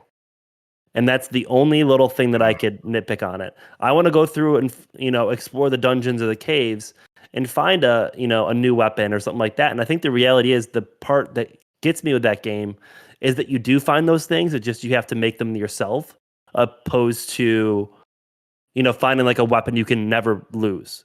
And I think that's what I always struggled with in that game. So I get it. It's just, part of me wants to find all this cool stuff. But that was kind of saved a little bit when I did this random maze dungeon on the top right corner of the map. And I was like, I fell to the bottom, and then I fought this huge coliseum, and then I got this super cool map. I was like, okay, that was rewarding. Like, I'm happy. But just to have that experience where you can spend hours just wandering, and like, I spent so long in that game just not even doing the story. It's just, I love a good Zelda game, and it's everything I wanted it to be, and then some after playing the one before it. And I just think they did such a good job of taking the world they already had and building on it and making it, vertical and both ways, letting you go up or down. And I just feel like it was so well done, and the way they did it, it just, I really enjoyed it. So here's my weird wish for that franchise. Again, it's amazing. I admit that. I know it is. I know it also maybe isn't for me in some ways, or maybe that's not accurate. Maybe I don't dive into it as much as other people, or most people really. I wish it was like the only game that would come out in a given year, because I play it and I get to 10 to 15 hours and that's barely scratching the surface. I realize that. But I get distracted and I move on to something else. It doesn't keep my attention. But then John had it on one of our live streams the one time, and I just had so much fun sitting on the couch watching him attempt to make different devices to get across this chasm, and we were just having a grand old time laughing. And that to me was part of the wonder of it. And I really respect it. Obviously, it lands a lot lower on my list than most people in the industry, so to speak. But that's where I'm at with it. I really like it. Yeah, the I love that other people love it, awesome. and yeah, I just that's it. That's probably all I have to say on it. Yeah, I didn't even talk about that. The system they use with the hand is just phenomenal. I mean, it's just crazy. The stuff you can do, the hover bikes and everything else, it's just insane. It is insane. I'm biting my tongue. I have so much to say about Zelda. I'll talk hang about on, Zelda. John. Hang on. We'll get there. Rashawn, I'm very, very curious. What do we got here? For number 2? Okay, so number 2. Okay, we have Star Wars Jedi Survivor, baby. My goodness, what can I say that hasn't already been said? This game, the thing that I kept thinking the entire game, this is why it reminded me why I fell in love with Star Wars from essentially the moment I was born, almost. The sense of adventure, the exploration. We talk about games that reward you for exploring. This game rewards you 3 times over. And the moment for me in this game is I'm just exploring. I'm running around the planet. All of a sudden, I approach this Imperial base. I go in there. I start dropping TIE fighters on people. Then I keep going through the base, and it keeps going, and I'm just mowing down stormtroopers, and then it keeps going. Then you leave the base, then you get to this mountain peak thing. Then you got and little did I know this thing was a part of the main adventure of the story. I did it, and I thought it was side content, and then it got to a point where I couldn't advance anymore. So then it comes back for story purposes, and then you keep going, and then there's more to it above the game. They were in their bag with this one. I absolutely loved the first one. I thought this one was going to be more of the same, and I feel like this had so many extra layers to it. The dual, same thing as John. I went with the double lightsaber with the heavier lightsaber to boot with it. Just the amount of stances, the way it makes you choose, the combat still fluid. The only thing that I can say about this game, and I know this is more of a EA publishing thing than a developer thing, but just shame on you, EA, for making these devs push this game out. It has EA and has you written all over it. I'm not putting this one on the developers. If this game just had a few more months, I'll be honest, it probably might be my game of the year, but just the state that the game, and I didn't play this at launch. I bought it at launch, started it, got distracted with life. I didn't beat this game till August. And the fact that to think that the game was maybe worse at launch, and the fact that some of the things I was still playing were still borderline unplayable. Wasn't Lords of the Fallen bad from this year? Wasn't that bad? But it was pretty close. That's literally the only negative. Again, made me fall in love with Star Wars again. Second best narrative of the year. Like if Final Fantasy's narrative was a 10 out of 10 for me, this is like a 9.8. Like it's right there. And it's probably my favorite it is my favorite Star Wars story since Disney has taken over and whatever bucket you want to put that I'm so with you. Yeah. Fallen Order and Jedi Survivor are the two best Disney narratives that exist. I think the only other one that's like right there with it is Andor. I think Andor is just like a phenomenal show with like the best live action writing that they've done for sure. Dude, like if you're looking to like get somebody into like a Star Wars property, like this is the one to do right now. And the last thing I'll say regarding it, and then I'll pass it off, is this finally proves on a mainstream like gaming and movies is what I'm really focused on here, especially since gaming is the most profitable entertainment industry in the world. This proves that yes, Lucasfilm, you can tell other stories that don't involve Skywalkers. You can go to these High Republic settings and bring some of that in and take from some of that. You can take these characters, I won't give away anything, but you can take these characters and put them in a completely different part of the universe, let's just say, and you can have a story with that. I just wish the same level of risk, the same level of now care and love that's put into these two games. I wish we got that on the movie and even TV side more consistently. Because this story, this character, Cal Kestis, is now a mainstay in Star Wars. And this is a Star Wars story that if you're a Star Wars fan, even if you're not a gamer, you're paying attention. You're watching the cutscenes. You're finding out what happens in the storyline of this character, Cal Kestis. So just major props. Again, if the game wasn't pretty much broken at launch, this would maybe be my game of the year. But we get on Bethesda for it. We get on CD Projekt Red. We can't. It's just because it's Star Wars. We got to be honest with this still. But absolutely wonderful game. I can't say enough positive things about it beyond that. So I'm gonna cut in here. That is my number 2 game as well, which blows me away. That is not my number 1. Rashad, I really agree with most of what you said there. Cal Kestis, it's funny. Like I've been campaigning. I want a Disney Plus series starring him, but I want the storytelling to come from the writers that we have at Respawn. He could transition that character beautifully into a live setting and make that a 6, 7, 8 episode series. We saw a little bit BD1 live action, right? Like all of that. Like, oh my gosh, give me some Seer, any of those stories. Even if you want to tell it in between the two games, I don't care what you do. I just want more of it. It's really, really well written and self-contained.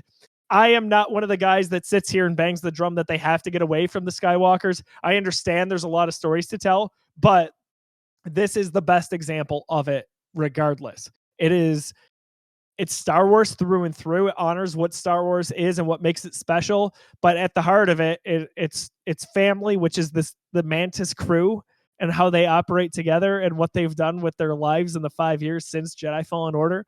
And it does it beautifully. The score, of course, Star Wars music is typically very strong, whether it's John Williams or not. This one is really, really on par with the first game. It's beautiful. I am a little bit worried that, the inevitable Jedi third game, whatever that ends up being, because it will not have Stig Asmussen, who directed this game, behind it. He left Respawn.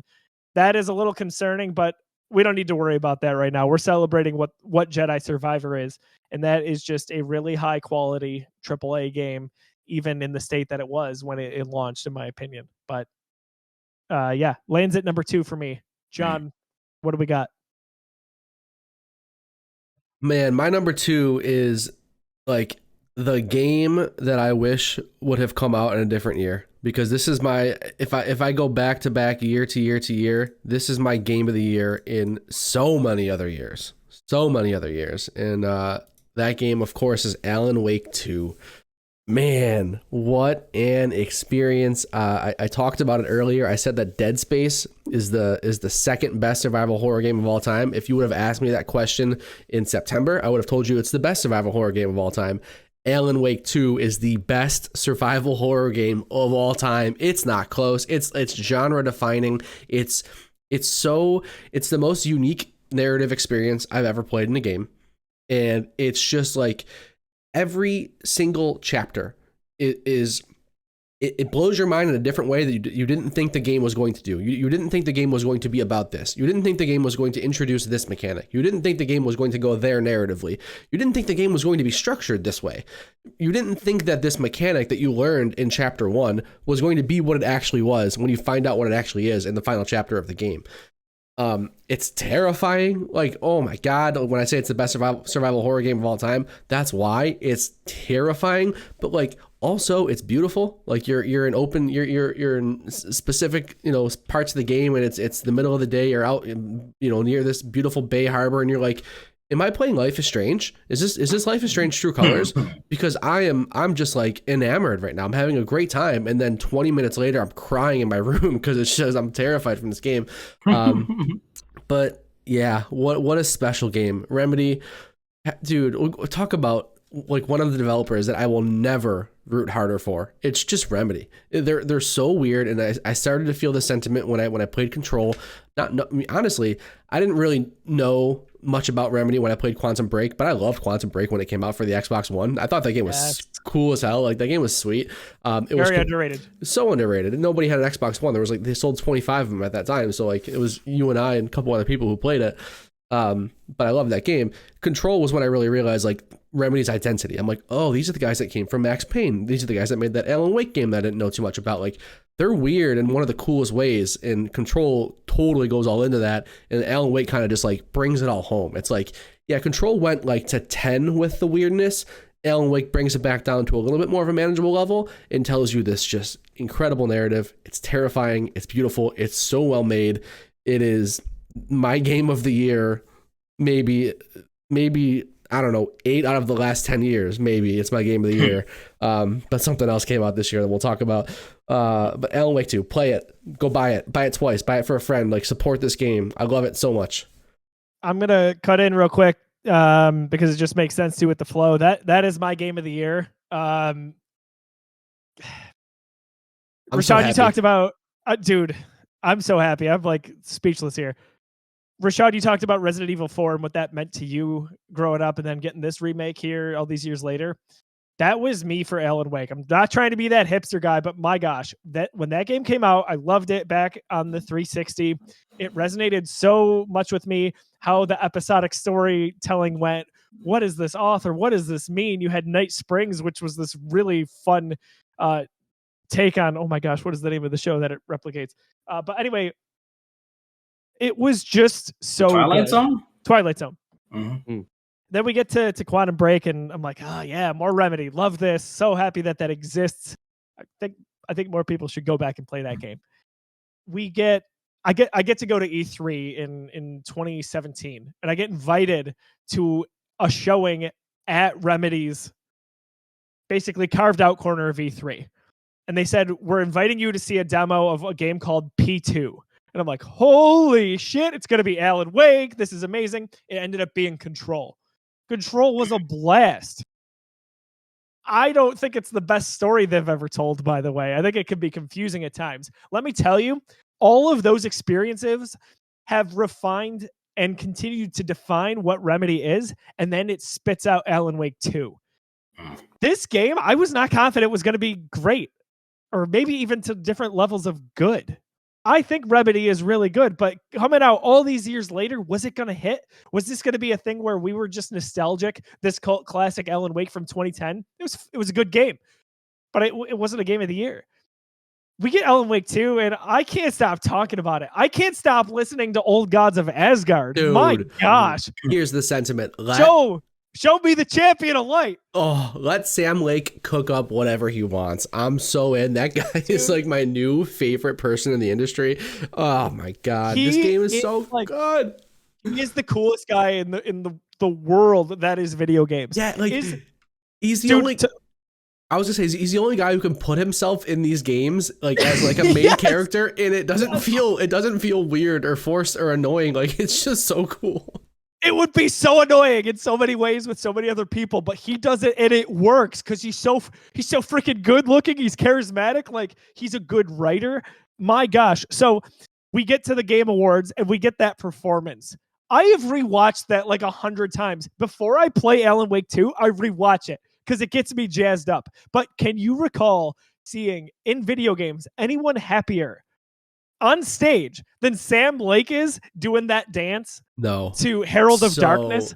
Cool, dude. And that's so cool. And that level is the best moment in games this year. Like that's it. That's the best moment in games. I don't care what happens in the 275 hours of Baldur's Gate 3. That is the best moment of the year. That is my gaming moment of the decade. I can't think of a moment I enjoy more than that. I'm not kidding, John. Like I had the music video on the other day and like freaking Nora was rocking out. She was head bobbing just like this. And I'm like, yeah, kid, you get it. Oh, this game is so special. Gotta get to this part. Okay. You gotta get it's cool. We talked about it in the chat. So like JT doesn't particularly love horror games. I at first thought this game was too scary and terrifying for him to play, but now I don't think it can be missed because I think it's that good and it transcends the genre. Like I'm so happy that I'm sitting here in a year where a Mario game came out, a Spider-Man game came out, and a Star Wars game came out. Yeah.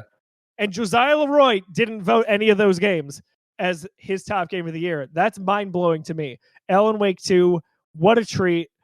I'm so happy that it's here. I'm happy it's in this conversation. And I'm happy that in a year, again, that was so stacked commercially and critically with any number of games that could be game of the year, that Alan Wake 2 was in that top 5 for so many.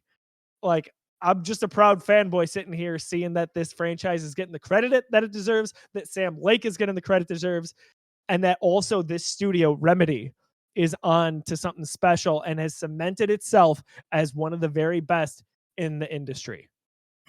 Period. That's all I got, folks. Wow. Unmissable. Woo. Alan Wake 2 was unmissable. And I didn't play the first game. So if you're listening, you're watching at home, I'm going to break this out into TikTok because that was a beautiful spiel. I didn't play the first game. It missed me by. I was not about to go back and replay that. I'm like, I'll watch a story recap. Guess what? I watched a story recap. Could have watched Kingdom Hearts 2 for all I care because I didn't know what the hell was going on. Honestly, come on. No, seriously, it's a confusing narrative, Alan Wake. But 2 does a great job of onboarding. It does a very, very good job of taking new players and be like, all right, like they give you this new protagonist. They give you John. Because they know, I think that most people are not going to go back and play it, but they do it in a better way than just giving you a 30-second recap at the beginning, right? Like it's interwoven. It's literally an entire character's perspective. Like you Saga Anderson, her perspective is the player's perspective, and then you get to bounce over and play as Alan Wake as well. Bounce back to Saga, and you get to see her learn what the story was. I think it's definitely still helps if you have the background. Like if you're gonna play, just watch a quick recap to understand like the basics of Alan Wake 1 for sure. But man, what a special game.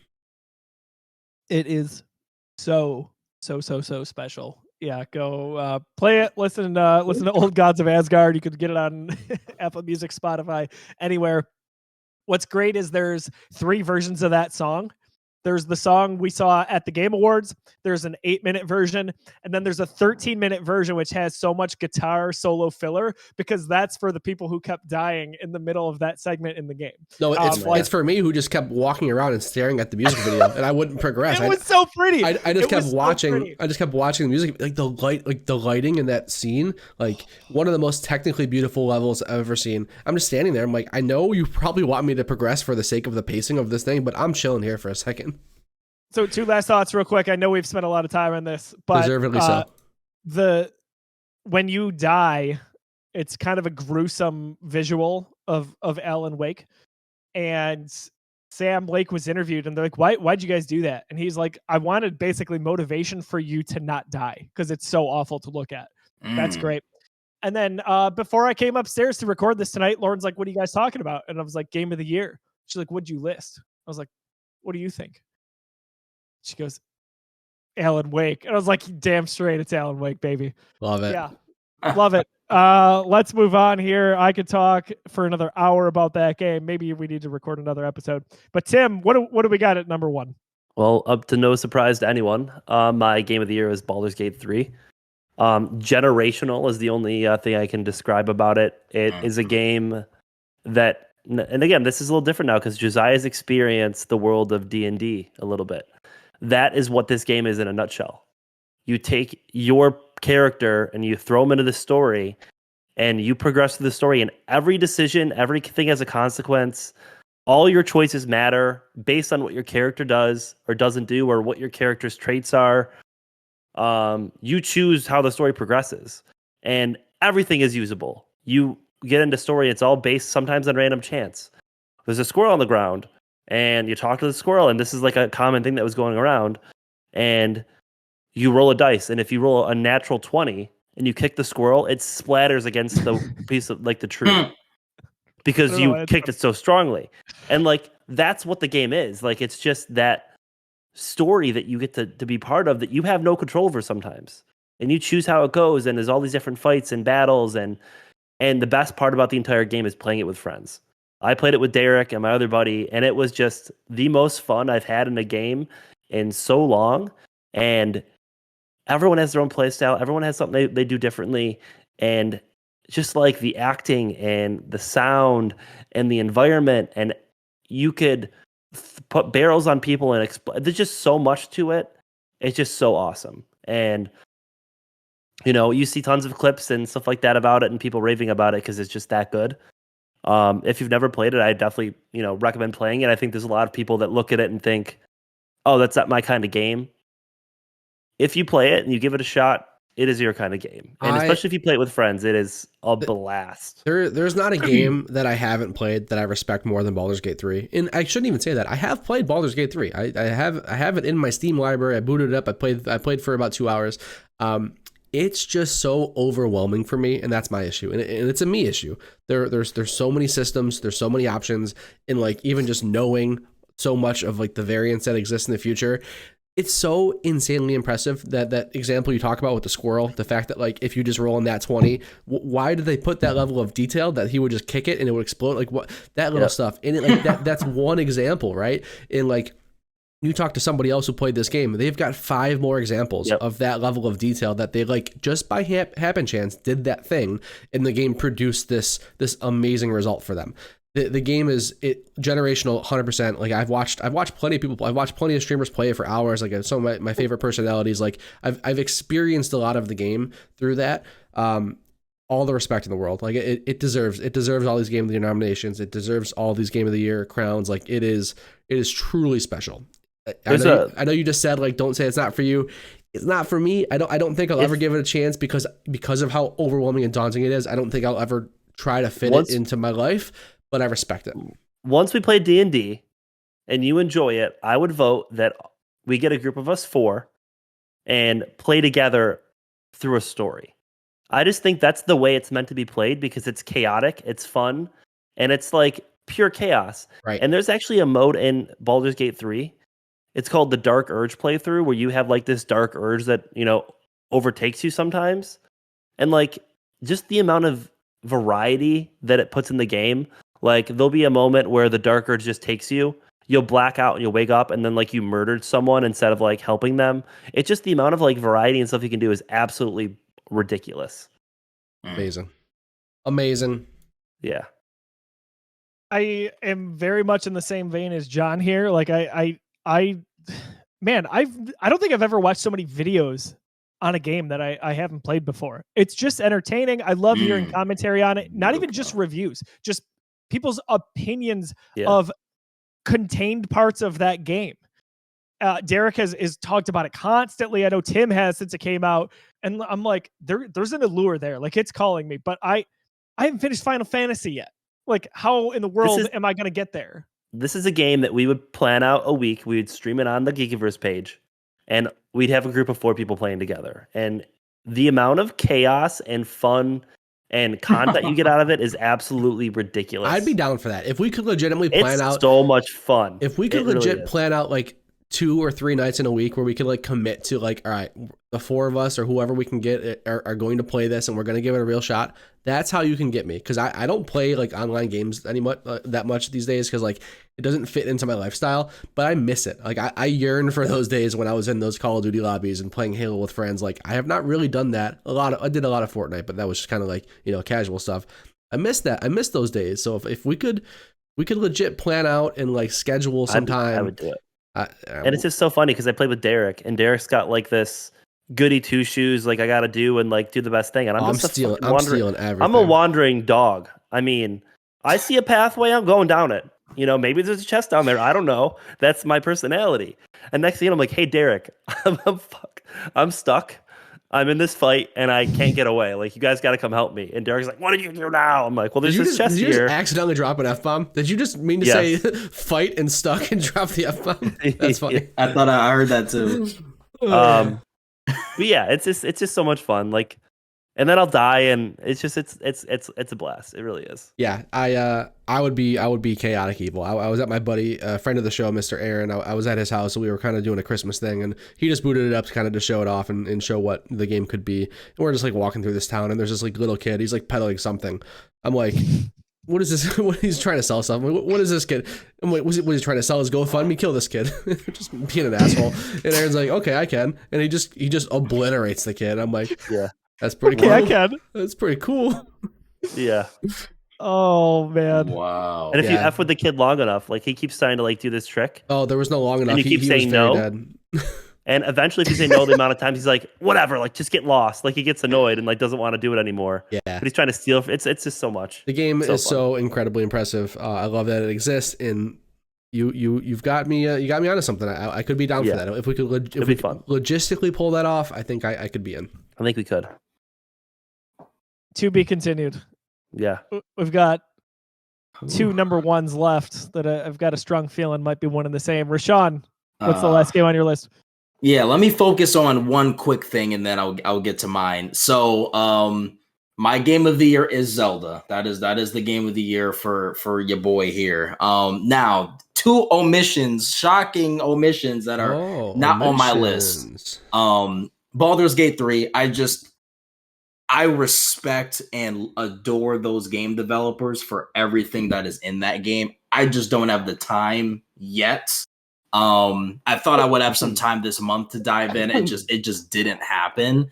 I eventually will buy it and will check it out. It looks like it could be hit or miss for me. It looks like I could really love it or really just be indifferent about it. That was the one nerd thing I never got into growing up was D&D. So hey, it's never too late. We're about to do our first campaign. Yes. Y'all can have some fun with that. We'll get you. We'll get you for sure. But that was just never. I always knew of it. There was never something I got into. But Baldur's Gate 3, I want to give a shot. It just seems like I've never seen more love put into a video game in my years of living. There's no game that's ever been made, I think, that has more love put into it than Baldur's Gate 3. In terms of Alan Wake 2, now I think overall, just horror as a genre, I think out of the 4 of us, I think I probably experienced the most horror here between movies and games. I'm pretty close, I think. Yeah, I think I'd be willing to have that conversation. I'm a big fan. That's fair. That's fair. I'm closer on the video game realm than I am on the movie realm. That's fair. I used to be, but not anymore. Dude, I probably watch like 20 horror movies a month during Halloween. Okay, totally fair. Quick little side topic here. Did you play any of the what was that game? No, it was like a Resident Evil, but it wasn't Evil Within. Evil Within. Oh yeah, love Evil Within. I wanted to. Wish we would get a third one. But so in terms of horror games or just horror as a genre. It's honestly surprising to myself, and I literally have the game on my PlayStation. It's just literally surprising me that I haven't gotten to it yet. I played the first 2 hours, and again, I'm not deep into it enough to give an opinion. What I can say is that I'm pretty sure there's very rarely any of these horror games, whether it's the Evil Within or the Alien Isolation or you Outlast, even like these games typically make it into my top 10. So going back to Hogwarts, this is why I say Hogwarts is actually an honorable mention, because I know when I get into Alan Wake, it's going to be in my top 10. Like I can't see a world where it won't be with how much I just love horror as a genre, gaming, movies, etc. So Hogwarts, in reality, it's an honorable mention. Alan Wake, I'll update everyone. That'll be somewhere at some point. Zelda. Man, this was an interesting one. I have been craving this sequel since the end of the first. The first one, I mean, I loved every bit of it. Obviously the exploration and the gameplay, but I'm even one of the people that like I was following the story for a little bit. I played Hyrule Warriors, the most recent one, Age of Calamity, and a lot of that was like combat focus, of course, but I was also interested in the lore and the story of this Hyrule that we have. So I was really looking forward to the second one, and I didn't play it at launch. That was a common theme with a lot of games for me this year. I even have the Zelda Switch OLED and everything. Like I was ready, and I was a little nervous about how far the, I guess, crafting / does it have an official name? This system, does it have Fusion. An official name? Fusion, yes. Because I'm not that guy that's Minecraft, not my thing. Little Big Planet, even back in the day, that was maybe the closest I ever got to like one of these games where you kind of like create your own thing. Mario Maker is another one. I know I'm getting into different aspects of this, of a type of game. I'm with you. I was worried about this too. In the marketing, I'm like, ooh, is this the big sell to this game? Because like, I'm not that kind of creative. Like, yeah, I'm with you. And I genuinely thought after playing I played the first hour or two at launch, and I'm like, oh, I'm not going to finish this. There's no way. I'm like, I'm going to get annoyed in these dungeons and these shrines. I feel like I'm just gonna want to go where I want to go. I'm not gonna want to have to make my own adventure. Boy, am I so glad I was wrong. This game, John, you said it in something recently that I was watching on the Geekyverse of. It makes you feel like, I'm pretty sure it was you. If it's not, correct me. But it makes you feel like the smartest person in the world when you figure something out, and you feel like the dumbest person in the world when you can't figure something out. That was a TikTok I made. Yeah. That's what I watched. It's such a rewarding game, and we talk about games that reward you for exploration. Think about Elden Ring. Think about Jedi Survivor. I'm putting this on there. I think 60. My Breath of the Wild playthrough was 60 hours just on itself. I spent the first 65 hours of this game. I didn't even touch, besides the mandatory stuff you need to advance just the game, like to get to the open world part. I didn't play a single real story mission until 65 hours in. I explored this Hyrule for 65 straight hours. Got like 16 hearts. Got me the Master Sword. Ooh. Got three and a half full stamina wheels before I even really did anything in the story. And I think with this game, and I'm trying to save some for John here, because I know he wants to get in. I just think that this was similar to God of War with Ragnarok, where it looks like it's just going to be more of the same. Nah, man. And then the upper regions, the lower regions. For anyone that keeps saying this is the same Hyrule, I really don't know what game you're playing. They didn't play the game. They didn't. How can you say it's exactly the same? Do you mean to tell me you remember, especially if you're just on the main Hyrule field, you mean to tell me you really remember where every single thing was from Breath of the Wild? There are similarities, yes, just like Spider-Man has similarities. It's in New York City. You can't change New York City. New York City is New York City. Same thing with Hyrule. You can't change it too much because it's still in the same universe, but they innovated at every other corner you possibly could, including Hyrule. I can't say enough about this game. It is, for me, again, I don't think Alan Wake 2 will change that, but you never know. I'm known to rate horror games pretty highly when I love them. Baldur's Gate 3, that's I won't get to that for too far to really tell. But Zelda Tears of the Kingdom, I thought I was going to be out on it once I got the game in my hands, but as I keep playing, every single hour got better. And I'll let you go, John. But this game is a masterpiece, and we might have the best one and two in gaming history between Breath of the Wild and Tears of the Kingdom. I can't think of a better. You know what I mean? Like, yeah, there's only one. I can't. There's only one in the think. conversation, and it's The Last of Us Part 1 and Part 2. But very obviously, my game of the year is also Tears of the Kingdom. This game takes the notion that, oh, it's a sequel to Breath of the Wild. It's a sequel to this. It's a sequel to that. It's going to be more of the same, if not a little better.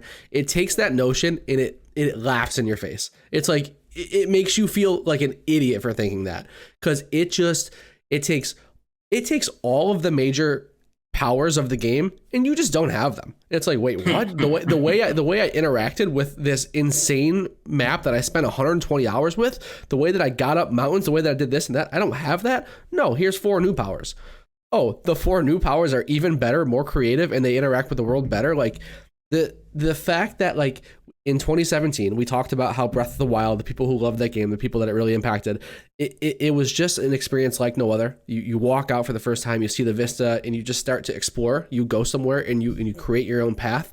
The fact that it could just replicate that again, just by changing the formula up a little bit, I felt legitimately the same. It was not lesser, if anything, it was more, because I agree.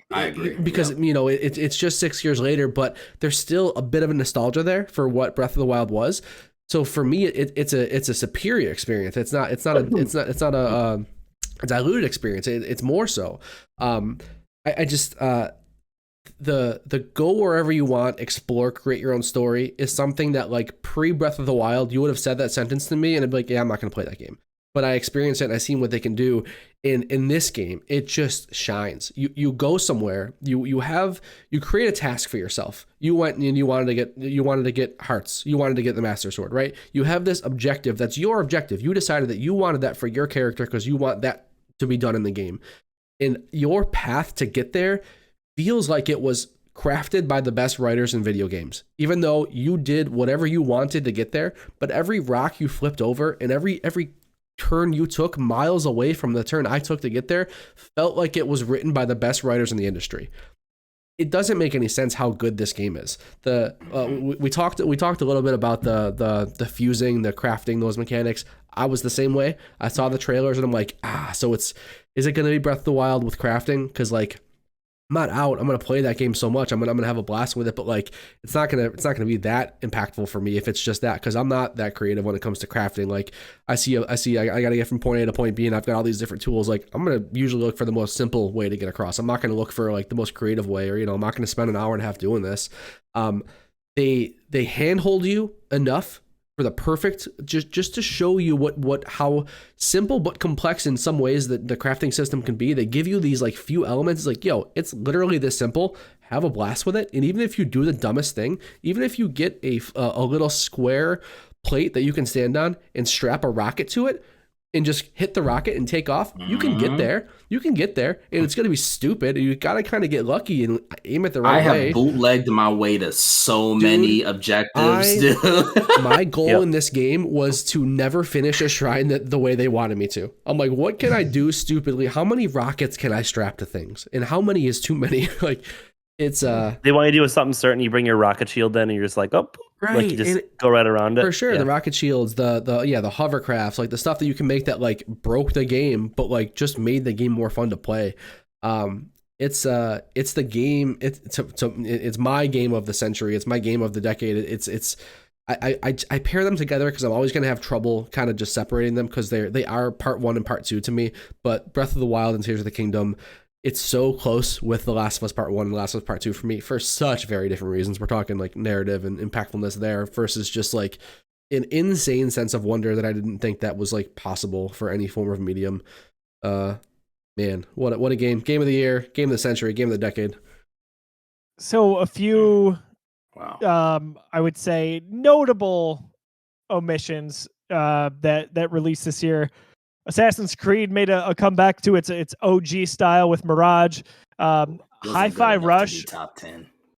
High Five Rush kind of shadow drops in January. That's a blast from Bethesda's Tango Softworks. Starfield. Interesting, right? Not One notable. of Not notable. Never even most- played it. Never even probably will play it. the most highly anticipated games, in a long time. And Starfield doesn't make any of our lists at all. Courtney's in the chat, and she's like, "Man, this feels like New Year's Eve, waiting for the clock to strike midnight, waiting to see what the game of the year is for you guys." That's so funny. True. That is funny. Hey, but just like the ball drop, we've got you entertained. So if we tally up the points, basically what I get to here for the Geekiverse Game of the Year, I'm gonna go top 3. So third. So if Rashawn plays this game at all, it wins Game of the Year. Yeah. Alan Wake 2. Yeah, If- it's if going Rashad to be. Yeah, I assigns guess. any I guess score that. to it, just about. I guess that'll be our game of the year because it's going to be You there. broke it. it's You not- ruined it, Rashawn. We can't give it based on if we think you might do it. So Fair. it's okay. Fair.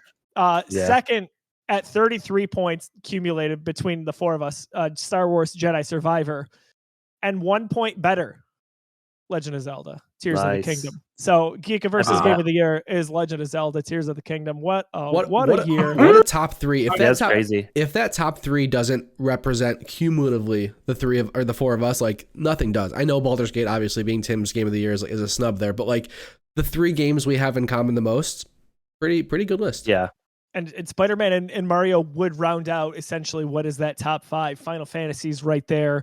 Resident Evil with a strong showing. It's just we beat it to death. What a wonderful celebration this was for 2023.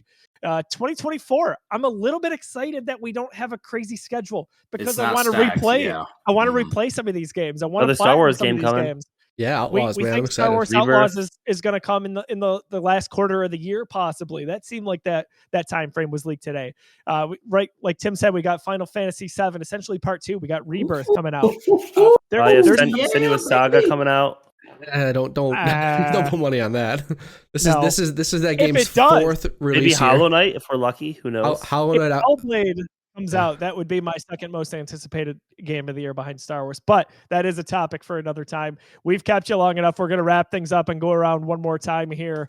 But Tim, anything to promote for social media before we close up at all?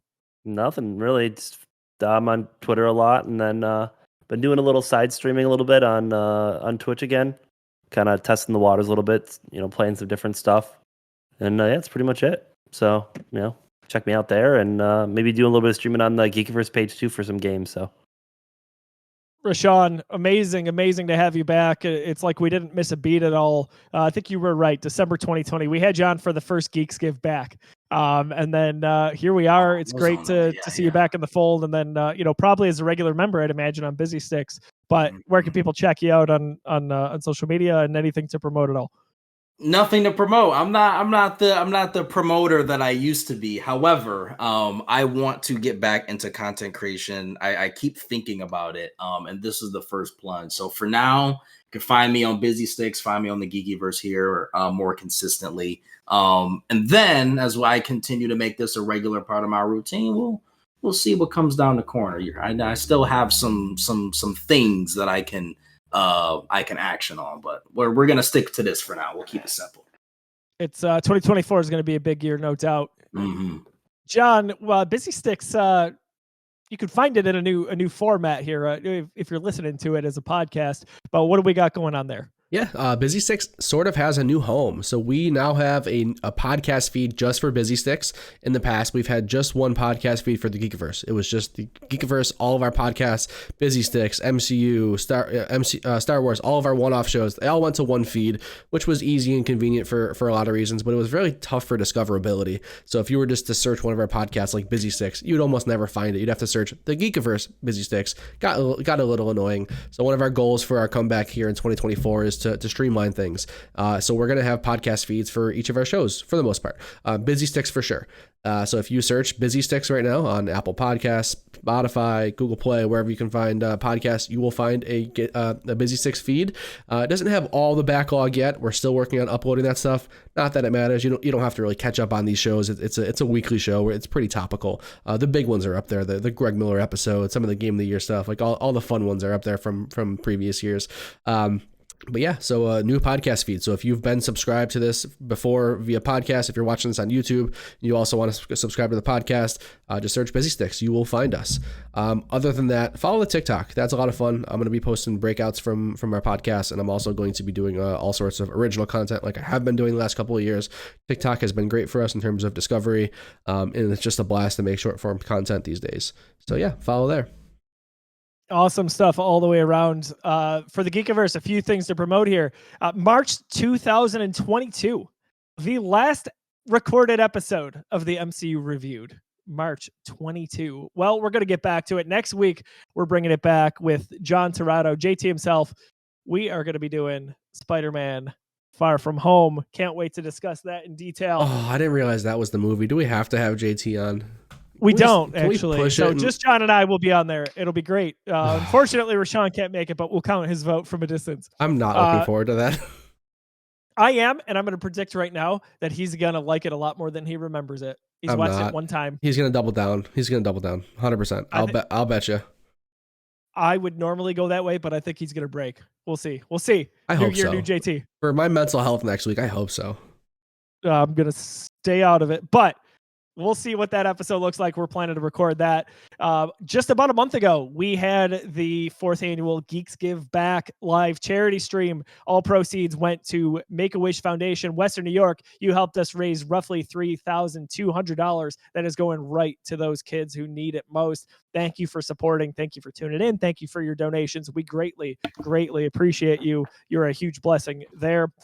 And then, of course, thanks for tuning in tonight. 2024, we believe, is going to be a big year here at the Geekiverse. We're diving into a lot of content with the people that we love here, all on this podcast, plus JT. And then, of course, you guys listening and watching at home.